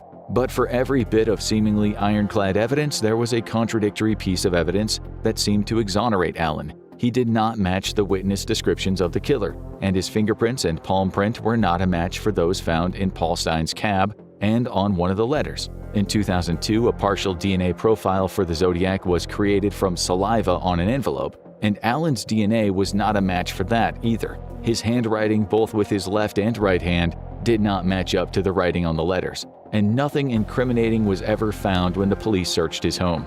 Allen died of a heart attack in 1992, and the potential trail leading to him went cold. Over the decades, as the case remains unsolved, it has drawn the fascination of more and more theorists, writers, and amateur sleuths, all attempting to crack the remaining ciphers and finally unmask the Zodiac. In December 2020, an international team of cryptographers finally managed to crack the elusive 340 cryptogram. The coded message was written in what's known as transposition cipher, a mode of cryptogram considered outdated today. The FBI in San Francisco officially confirmed that the team managed to solve the cipher and issued a statement saying that the investigation is still considered ongoing. In 2021, a team of independent cold case investigators known as the Case Breakers announced that they believed, finally uncovered the identity of the Zodiac Killer. Several pieces of key information led them to the conclusion that the killer was a man named Gary Francis Post. First, an image found in Post's darkroom showed scars on his forehead that seemed to match a police sketch of the Zodiac Killer. Next, Jen Buchholz, a former Army counterintelligence agent, found that the Zodiac messages contained an alternate meaning when the letters of Post's full name were removed. Finally, the group looked to the death of Sherry Jo Bates in Riverside, California in 1966. Though the murder has never been officially attributed to the Zodiac, the Case Breakers claimed an FBI memo from 1975 confirmed him as the suspect. Several connections, including Post's treatment at a hospital near the murder site, a paint-splattered watch found at the scene, Post was a house painter for a living, and a boot print matching the size and style of both Post and the footprints at the Zodiac crime scenes. In spite of these claims, the FBI insists the case remains open. If, in fact, Gary Francis Post was the elusive Zodiac Killer, we will likely never know for certain. He died in 2018, and any secrets he may have carried regarding the mystery of one of the United States' most notorious serial killers died along with him. So why was the killer never caught? Because of the precise moment in time at which the murders occurred, before DNA analysis was even a possibility, some of the physical evidence was mishandled, damaging or contaminating potential DNA samples. So even as the technology has improved, there may never be a way to apply today's advancements to yesterday's mystery. Everyone has a theory, and everyone with a penchant for the unsolved wants to be the one to finally crack the case. But when it comes to the Zodiac, it's quite likely we will simply never know the full story. That's one cipher we may never hope to solve. How many people have you killed? An interviewer asks the prisoner known as the Iceman, a one-time altar boy, a family guy, and prolific hitman. An approximate guess? He pauses, then says, more than 100. His face shows no remorse, no sign of emotion, other than perhaps a veiled bitterness aimed at life itself. How do you feel about killing? Asks the interviewer. I don't. It doesn't bother me at all. I don't have a feeling one way or the other. He'd be asked the same question in another interview, and that time he'd reply, nothing haunts me. No murders haunt me. This is the story of Richard Kuklinski, a man associated with frozen water not only for the total lack of feeling or fear that he was known for, but also for the way in which he disposed of many people whose last sight on planet Earth was the Iceman's 6'5", 300-pound body bearing down on them. How did an altar boy turn into America's hitman with the biggest body count? How does one become so impassive to murder or other people's pain? Richard Leonard Kuklinski was born on April 11, 1935. Many years before, he became known to some mobsters as the Devil himself. Kuklinski shared a New Jersey apartment with his Polish-American father and a mother who was born to Irish immigrants. It's a story we all know, the tough neighborhood, the hard-knock life, with his mother eking out her days in a meatpacking factory and his father working on the railroad. From interviews with Kuklinski, an inference we can make by looking at his dysfunctional family, these parents were a long way from the type that would have picked up good parenting guides. It's said the father was a hostile drunk and someone who took sadistic pleasure in beating Kuklinski and his siblings. The mother, who he called an overly strict, God-fearing woman, was no better. In fact, he once called her cancer, saying she destroyed everything she came into touch with. He'd just come in and give you a whooping because he felt like it, Kuklinski said in an interview when talking about his dad. These weren't ordinary beatings, even in a time when a smack on the backside was seen as fair play for parents. No, this maniac of a man was said to have broken household objects while beating his kids. The attacks were so vicious that this resulted in one of Kuklinski's brothers being beaten to death. The parents told the cops he had fallen down the stairs. Shortly after that, the tormented father left the family and never returned. There's no doubt such a childhood had a profound effect on what happened later, with the Iceman's brother Joseph also living a dissolute life that ended with sadism and tragedy. It's a familiar tale in the circles of forensic psychology. The abused children, when no hand is held out to them, turn to hurting and killing themselves. We might also ask if a violent gene is passed on. Perhaps those frontal lobes don't work as other people's work. Perhaps there's no self-control, nurture, nature, or a bit of both. But we'll let you decide later. If you've watched the movie The Iceman, brilliantly played by Michael Shannon in the starring role, you might know a few things about our guy. Like most renditions of reality, it stretches the truth, but it also skirts close at times. Growing up with his mentally impoverished mother, Kuklinski was bullied. He was one of those kids that virtually smelled of victimhood. But he was a big person, and it wouldn't be long until the Iceman-to-be realized that with enough willpower, you can break people, and when broken, they don't bother you again. If you hurt somebody, they'll leave you alone, he told an interviewer once, relating to the time in his teenage years when he made those bullies disappear once and for all. I'd heard it was better to give than to receive, he said, a wicked play on a cliche relating to altruism, not revenge. One time, 6 boys had been beating him. He took the beating, but then went home and found an iron bar. He returned to the group and viciously attacked them. They left him alone. He was right about that. In fact, most people would stay out of his way from then on. If you got in his way, you were going to get hurt. He told the interviewer that even a tiny infraction, someone maybe looked at him the wrong way, and he would beat them mercilessly. Here's the making of a hitman, a nascent killer who would do things most people could never imagine. He was also a pool shark, and it was said that if you bothered him, it would end in tears, blood, or the grave. He murdered at least one person he had called a bully. Speaking of that first murder when he was in his early teens, Kuklinski said in an interview, "I didn't mean to do it, I felt sadness. But after a while I felt something different, some sort of rush. If enemies or perceived enemies weren't around to hurt, it said as a teen he'd take his anger out on the neighborhood cats." But there was another side to him because Kuklinski was fond of women and was said to have been romantic at times. How romantic, how caring is something of a divided issue. The movie portrays him as a loving, doting husband and father. But he already had 2 kids with a much older woman when he met his wife-to-be, Barbara Pedrici. When the film depicts the wonderful early romance, replete with bouquets of flowers and awkward dates, Pedrici would later tell the British press that when she once told him she wasn't ready for a full-on relationship and might want to date others, he jabbed her with the sharp end of a hunting knife.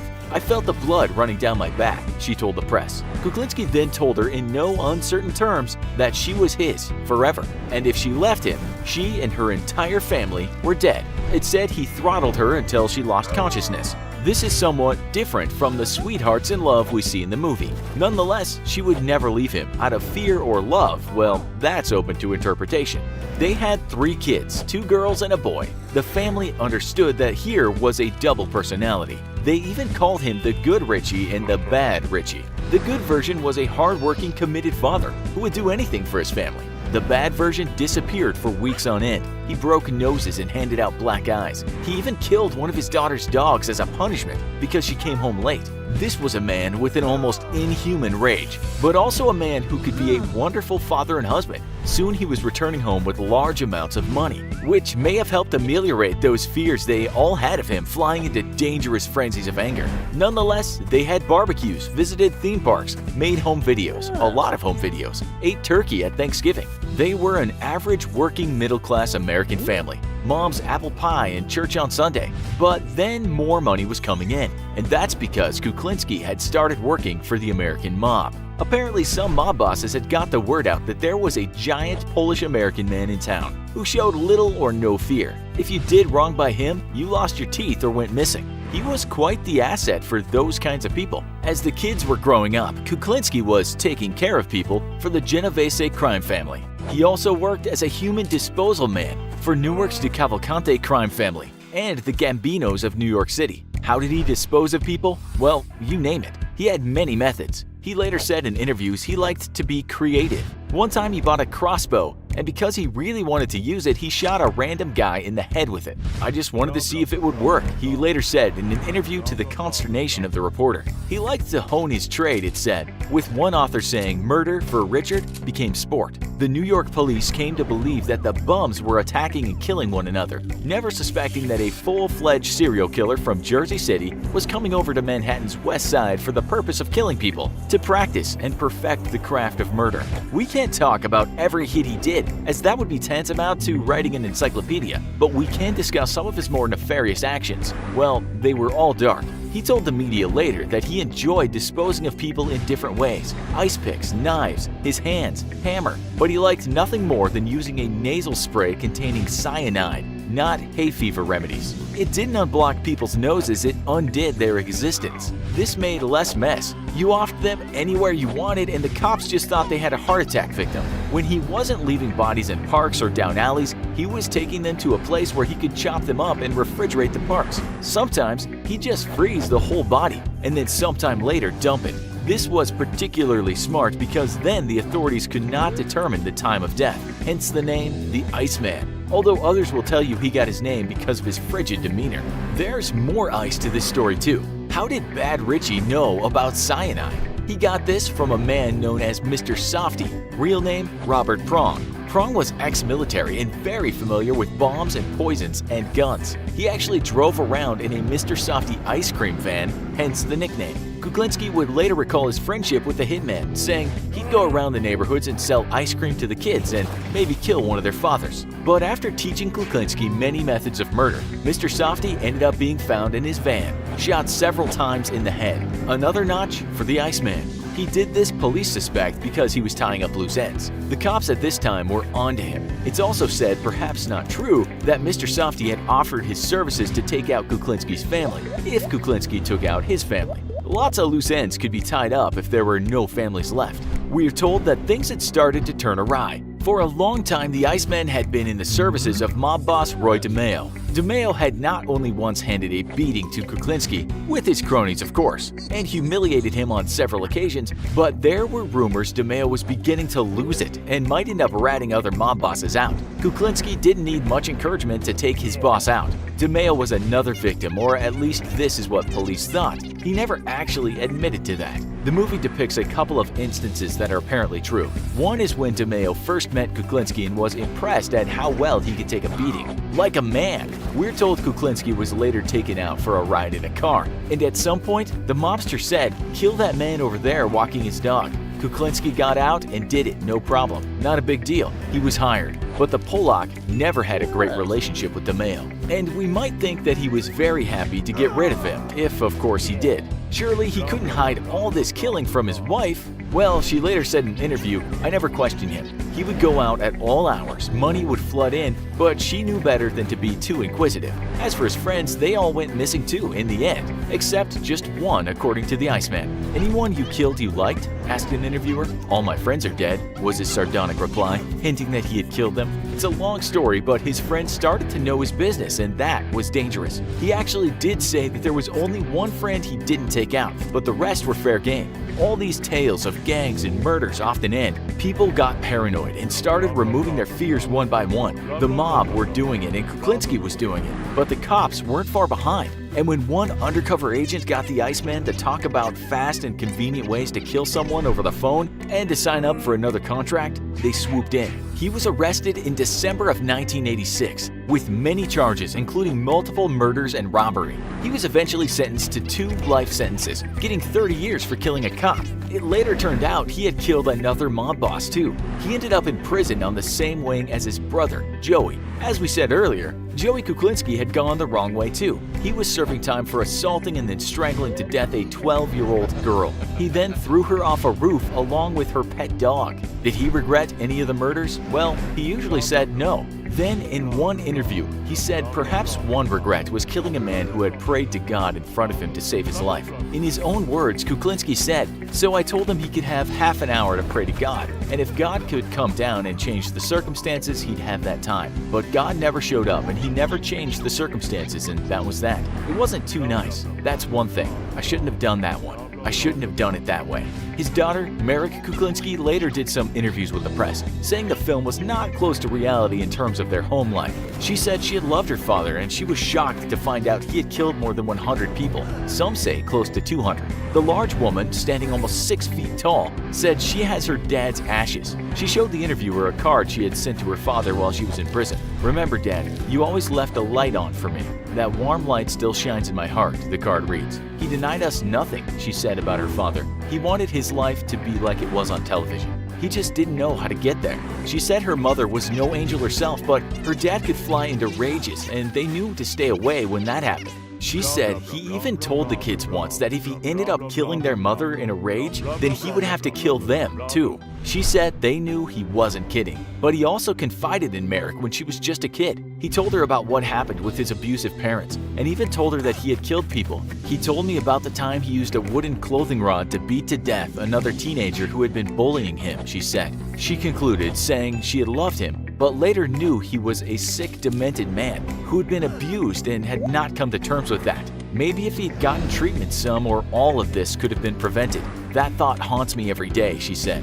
During those many prison interviews, Kuklinski seems entirely impassive, smiling and laughing at some murders. But then there's one time when he eventually looks upset, and that's when, once again, he's asked if he regrets anything. I do want my family to forgive me, he says, and you almost see a tear, some internal emotional distress. I ain't gonna make this, he adds, meaning maybe he can't carry on with the interview, but he does. You see the Iceman crying, not very macho, but I've heard people that mean everything to me. The only people that meant anything to me. Richard Kuklinski died at age 70 in a prison hospital. He thought he'd been poisoned, although he'd been diagnosed with Kawasaki disease, an inflammation of blood vessels. He had told doctors that they should revive him when he was out, but that didn't happen. His wife Barbara had already signed a do not resuscitate order. After beer number 1, the teenage Jeffrey Dahmer, already a budding alcoholic, sits in his hideaway fantasizing about a male jogger he often sees running down the street. For some strange reason, his attraction to this fully grown man is somehow connected to the thrill he gets from dissecting roadkill. Young Dahmer has no idea how his obsession with collecting bones and cutting apart dead animals will be intertwined with his lust. He opens another beer, and then another, and so on until he's drunk. He peers through the window of his hut. There's a blue sky above. A blue jay perches on the branch of a tree and lets out its unmistakable screech. He scrunches a beer can and opens another. Nature, he thinks while looking at the bird. I must be a freak of nature. He's aware that something could be wrong with him. He wants to kill. He knows it's not right, but it's a feeling he just can't push back.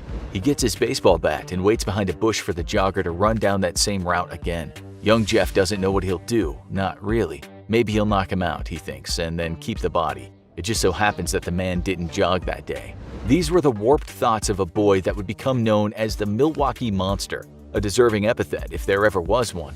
Dahmer's atrocious crimes not only shocked the nation, but his actions have perplexed medical science. He may have been a monster, but Dahmer was also soft-spoken, intelligent, and strange as it sounds, he came across as a likable guy. That's perhaps one reason why it took so long to arrest him. He almost operated in full view of the cops. He was hardly a mastermind when it came to concealing his crimes. In fact, it's as if sometimes he wanted to be caught, and yet it took so long. We might ask how the killer was caught, but in Dahmer's case, another question needs to be asked. How didn't anyone realize he was a distressed and messed up kid? He came from a broken family, a family that was likely a little more broken than documentary films have made out. His mother, it seems, was what you might have called the overbearing type of matriarch. She was moody, often depressed, argumentative, and she wanted constant attention. This kind of behavior does not bode well for children in the family. She was a wreck, and by the time Dahmer was old enough to go to school, she was spending most of her days in bed. The household wasn't much fun at all for young Dahmer, especially since his father was away so much of the time. When he was back, the parents argued all the time. This is something that affected Dahmer deeply, more so after his mother tried and failed to take her own life. But by the time she was pregnant with another child, she wasn't much better. So this could have been the genesis of a killer in the making. But then a lot of kids grow up in chaotic households and they end up just fine. Many serial killers experience extreme physical violence from their parents when they're young. But with Dahmer, it was more being put on the sidelines as his mother fell apart that seemed to bother him. He didn't like being abandoned, and that may explain his utter depravity later in life. After he was arrested, he always said his parents' blustery relationship didn't make him the way he was, but it would be hard to deny it shaped his very peculiar personality. His father was an analytical chemist, and unbeknownst to him, it was teaching his son some things about science, which would lead to some of the grisliest crimes the USA, or the world for that matter, has seen in modern times. He taught his son how to bleach and preserve bones, something Dahmer evidently took on board even at such a young age. Sometimes the two of them would look around the garden and under the house for dead animals. When they found one, the father would show his son how you could bleach the skin and connective tissue from an animal. Young Dahmer was obsessed with this, but not in a way his father thought. Jeff loved the end product, a pile of shiny bones. These he and his father used to call fiddlesticks. Later in life, a forensic psychiatrist named Carl Wallstrom asked Dahmer if he ever tortured animals as a child. Hurting defenseless animals is often said to be something serial killers in the making do. It's about control, about living out sadistic fantasies. Dahmer told Wallstrom a story. He said when he was in grade school, the teacher asked his class to bring something in. The next day, Dahmer brought a tadpole. At the end of the day, the teacher gave that tadpole to another kid in class. Dahmer was absolutely infuriated. So much so, he went around to that kid's house. There he saw the tadpole in an aquarium. He poured gasoline in it and set it on fire. After telling that story, Dahmer turned to the psychiatrist and said, "If you want to call that torturing animals, I tortured animals." His parents moved around. When they were together, they argued all the time. The kid got hardly any attention, less so after his brother was born. It gave him plenty of time to think, to go out exploring the nearby woodlands. He'd find dead animals and dissect them in the backyard shed. Once, he even impaled a dog's head on a stick and stuck it in the forest near his house. We won't get into everything here, but as his father later admitted, there were signs that weren't seen. Dahmer was quiet, sometimes moody. He had a shed full of animal parts. He spent much of his free time looking for roadkill. But his parents, as consumed as they were with their own disagreements, failed to see those signs. This was a kid who likely could have been fixed, but instead his problems were being ignored. In 1978, just a few weeks after he graduated high school, he took his first life. He was living alone at this point in his parents' old house. He picked up a hitchhiker named Stephen Hicks, just a young man himself at 18. The two went back to Dahmer's place to drink some beer. Dahmer later said that he found his new friend attractive, but when the conversation turned to attractive girls and how to meet them, he became aware that there'd be no love for him. For a few years, he'd known he was gay. When they were both drunk and the other guy said he wanted to leave, Dahmer went over to a set of weights. He picked up a large dumbbell, walked over to the guy who was sitting in a chair with his back to him, and he whacked him over the head. He subsequently strangled him, stripped him, used his body for sexual gratification, and like the dead animals he'd been so obsessed with, dissected him. Dahmer buried the body, but a few weeks later he dug it up. He then methodically stripped the bones of their flesh and dissolved what he could in acid. The solution that was left over he flushed down the toilet. As for the bones that were left, he crushed them with a sledgehammer and then threw the fragments around in a nearby forest. After the murder, he tried his hand at higher education, but his persistent drinking wasn't exactly conducive to attaining good grades. He soon dropped out and joined the United States Army just prior to his 19th birthday. We won't go into everything that happened in the Army, but it's reported that he drugged and molested soldiers while stationed in Germany. This is something that became known much later. His drinking habits never really diminished, and by the time he was just shy of 22, he was discharged from the Army. At this point in time, his father and stepmother had seen how alcohol was destroying his life. That's the main reason why they sent him to live with his grandmother in West Allis, Wisconsin. She'd always had a calming effect on Dahmer, and they'd hoped she'd guide him out of the darkness. This worked to some extent, but after being fired from a job, he started drinking a lot again and acting out his fantasies. This started by exposing himself to women and children, something he was arrested for. At age 22, he paid $50 after being charged with indecent exposure.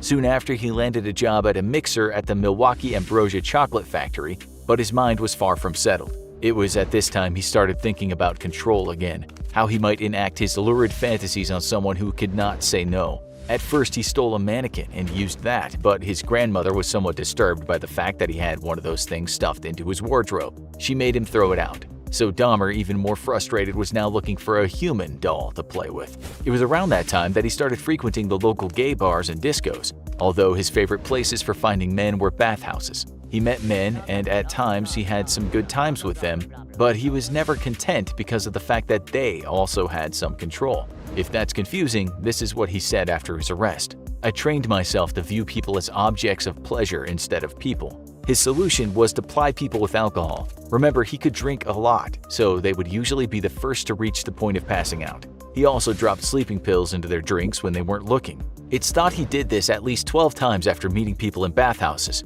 He would wait until they were out and then he would have his way with them. These were not murders, but the crimes were heinous in themselves. What's strange is that Dahmer was never arrested, likely because no one pressed charges. He was, though, banned from the bathhouses. When he was 26, yet again he was charged with indecent exposure. He got a 1-year probationary sentence for that. Had anyone been able to join a few dots, Dahmer's actions certainly would have portrayed a man on the edge, a dangerous man. But as things went, those dots were spread far and wide, and the only person that regularly saw him was his grandmother. Nonetheless, Dahmer knew that to satisfy himself, he had to take a different course than exposing himself in public and drugging men he'd met in saunas. That's when he got the idea to go back to his old ways, how to keep the dead, how to conceal the dead, to do what he wanted to the dead. He began his killing spree. He said the first murder of this new era was an accident. It happened in 1987 when Dahmer was 27. He said he woke up in a hotel and the guy was dead beside him in the bed with blood coming from his mouth. Dahmer left the hotel, got his hands on a large suitcase, and then transported the body back to his grandma's house. There, he dismembered it and got rid of most of it. He kept the head, which he boiled so he could keep the skull for his own sexual gratification. He killed again, much in the same fashion, drugging, strangling, and then dismembering bodies, often keeping skulls. When he was done with those skulls, he'd pulverize them with a hammer and disperse the fragments someplace. Did his grandmother know something strange was going on? She actually asked him to leave, not being too fond of him always bringing men back to his room. She even complained about the foul smells in the house, a consequence of human decay. But she never once thought her grandson was a killer. He didn't stop. He couldn't stop. He killed more, and as his addiction got worse, he took more risks. He later said he found his fifth victim so attractive that he kept the head intact and preserved it. He kept some of the other body parts too. He flayed the corpse in his grandmother's bathtub, got rid of the parts he didn't want, and stored the rest in his room. In 1989, 2 days after his 29th birthday, he was given 5 years probation and 1 year in the House of Correction for a sexual assault. He spent some time behind bars, but was allowed to work too. Almost exactly a year after his sentencing, he returned to his grandmother's house to pick up his things, the most valuable to him being the human remains. At his new apartment, he started again. He picked up male prostitutes, he drugged people he met in bars. When they were unconscious, he strangled them. Sometimes he'd pose with their dead bodies. Sometimes he'd sleep with them. Often he'd take photos with them. One time he talked to his severed head while dismembering other parts of the body. All the time this was going on, he told his probation officer how horribly he felt, that he was lonely and depressed, that he often thought about taking his own life. He even alluded to his depraved sexuality, but strangely nothing ever came of it. To most people, he seemed like a nice enough guy with a few problems on his mind. Believe it or not, residents of the apartment complex where he lived had told their landlord they were tired of listening to all the noises coming from that one flat. They said they often heard loud crashes like heavy objects falling. They said a guy in there even used a chainsaw in the middle of the night. They also couldn't stand the terrible smells coming from that apartment, what smelled like dead animals. No one put two and two together. It was as if Dahmer was invisible, untouchable.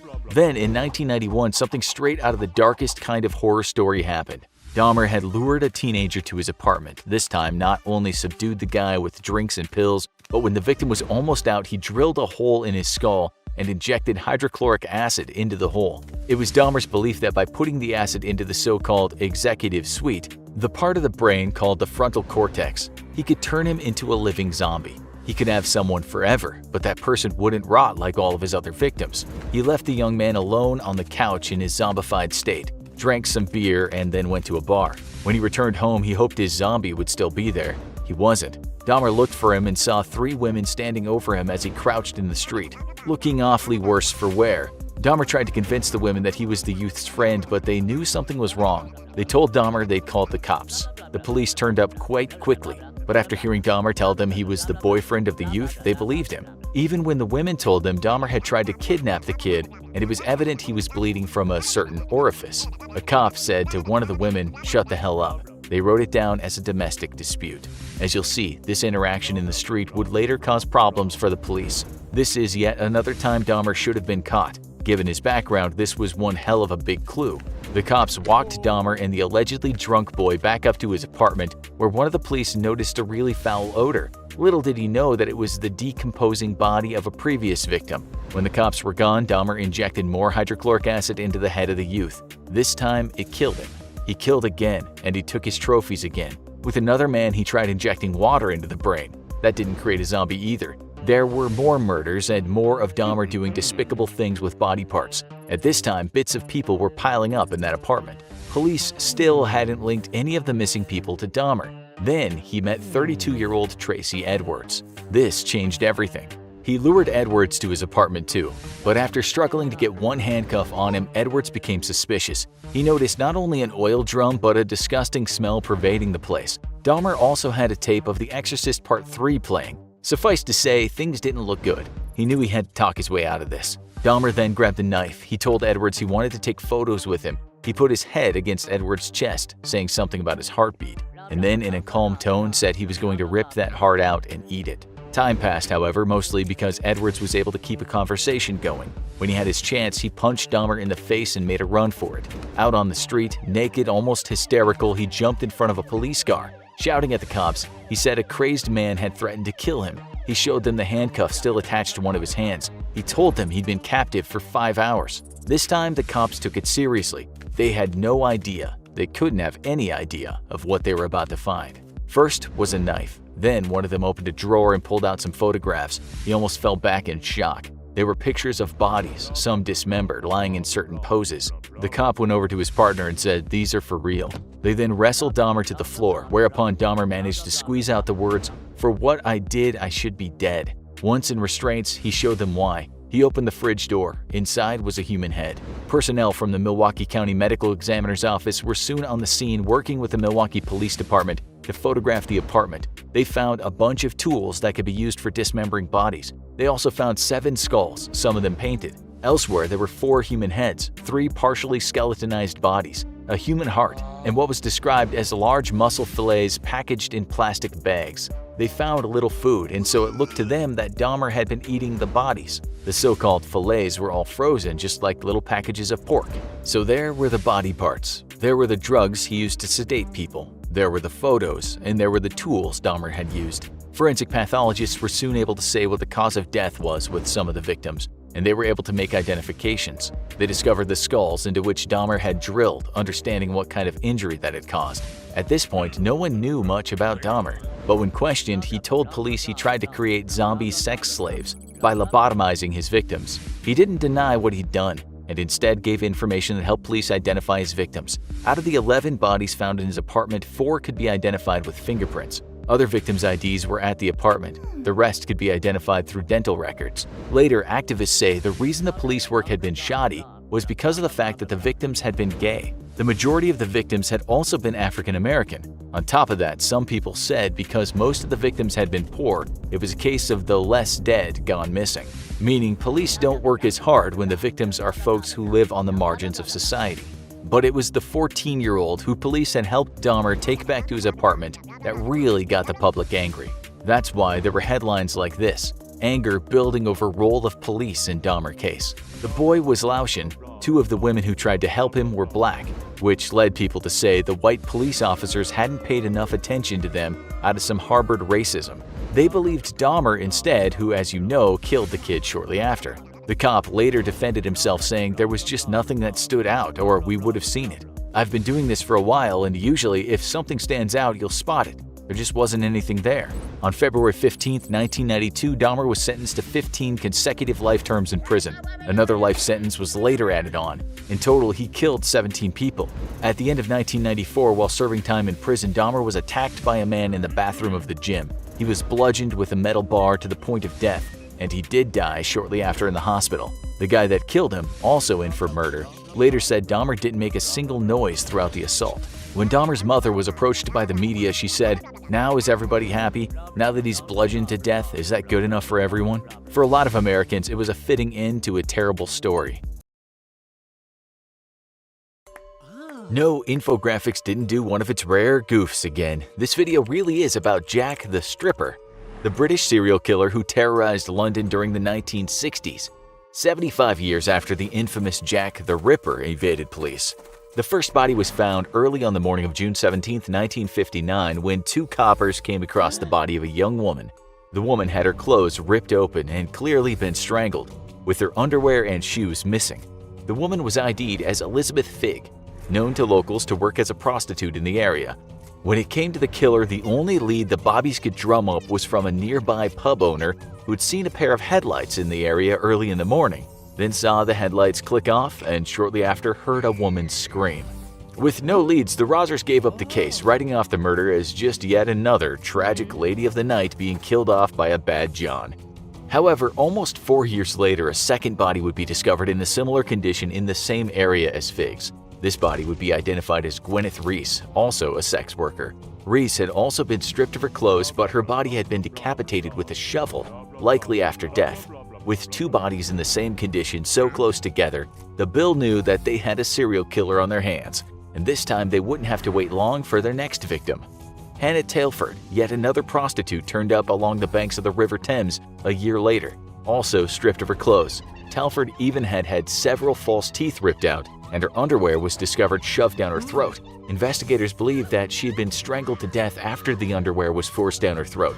Rather than wait another year, the killer, now known as Jack the Stripper for his penchant of stripping victims nude, struck again in April that year, just months after Tailford's death. This time, it was a pregnant woman named Irene Lockwood, also found stripped and strangled to death. Jack the Stripper was accelerating the killing, and despite the best efforts of the busies, couldn't find a single lead. It was believed that the killer strangled his victims before he stripped them, and other than occasionally finding a victim who had been punched, there were no other signs of struggle. The bodies had also been kept someplace warm before being dumped, meaning that it was likely Jack the Stripper was gaining the women's confidence before killing them. As the victims were all suspected prostitutes, it was almost certain that Jack was simply paying for their services, lulling them into a false sense of security, and killing them. Then the 5-0 got its first real breakthrough when Jack struck again just weeks after his latest murder. Helen Bartholomew, also a suspected prostitute, was discovered stripped and strangled to death. Once more, there were no witnesses, but this time the killer had left behind a clue: flecks of paint on the victim's body. Forensics quickly identified the paint as that used in an automotive paint spray gun, and the first real lead fueled an investigation into local auto body repair shops. Yet, this was a very faint clue to work from and provided no real detail to the killer's identity. In short order, 3 more bodies were discovered, all stripped, all strangled to death. However, on 2 of the bodies, more of the same paint was discovered. As prostitutes in the area were questioned, one came forward who knew the latest victim. She described a man who had picked up the victim on the night before she was discovered dead, at last giving the boys in blue a solid lead.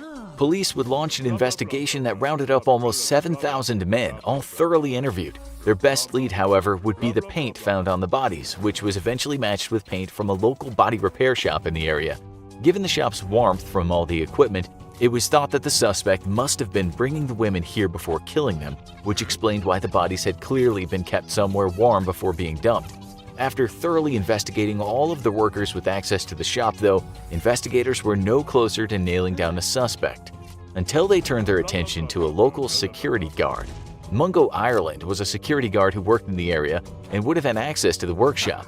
Police began tailing Ireland and interviewing him, and a month after the last murder, he was found dead inside his car. Ireland had run a hose from the car's exhaust into the cab, pinning it in place with a cracked open window and suffocating himself. A note discovered by his wife read, "To save you and the police looking for me, I'll be in the garage." The murder stopped after Ireland's death, which would seem to indicate that the peelers had found their man. However, after his death, it was discovered that Ireland may have been out of the country when one of the victims was murdered. So then why did he kill himself after he believed he was under investigation? Could he have been part of yet another criminal ploy that went undiscovered? Ireland's corpse told no stories. Another local actually came forward and confessed to one of the murders, but then retracted his confession when he was tried for the crime. With no additional evidence that linked him to a murder and no ties to the auto repair shop that matched the paint found on the bodies, a jury found him not guilty and he was acquitted. Many years later, a reformed mafioso writing a book on crime claimed that while conducting investigations into the local underworld, he discovered information that painted light heavyweight boxing champion Freddie Mills as the murderer. According to the mafioso, 2 local gangsters suspected Mills all along, though Mills was found dead by gunshot in 1965. Others would pop up as the suspected murderers decades after the killings ended. But the strongest evidence may have pointed to a killer living right under London police's nose the entire time. In 1921, Harold Jones, age 15, killed 2 girls. Given his very young age, he wasn't eligible for the death penalty and instead thrown into prison for life. 20 years later, though, in 1941, he was released from prison for exemplary behavior and drafted into the Merchant Marines to help run vital supplies between England and America. Jones changed his name after the war to Harry in an effort to evade his past and lived a quiet life as a night watchman. He died of bone cancer in 1971, and while no physical evidence ever linked him to the murders, some people believe that his proximity to the murders and 2 previous killings of young girls matched the same MO of Jack the Stripper. In the end, nobody knows who really was Jack the Stripper, and though DNA evidence of at least one of the suspects is available by a surviving son, the police never recovered anything from the bodies which might today still hold traces of the killer's DNA. Much like the original Jack the Ripper, This serial killer's identity would remain a mystery forevermore.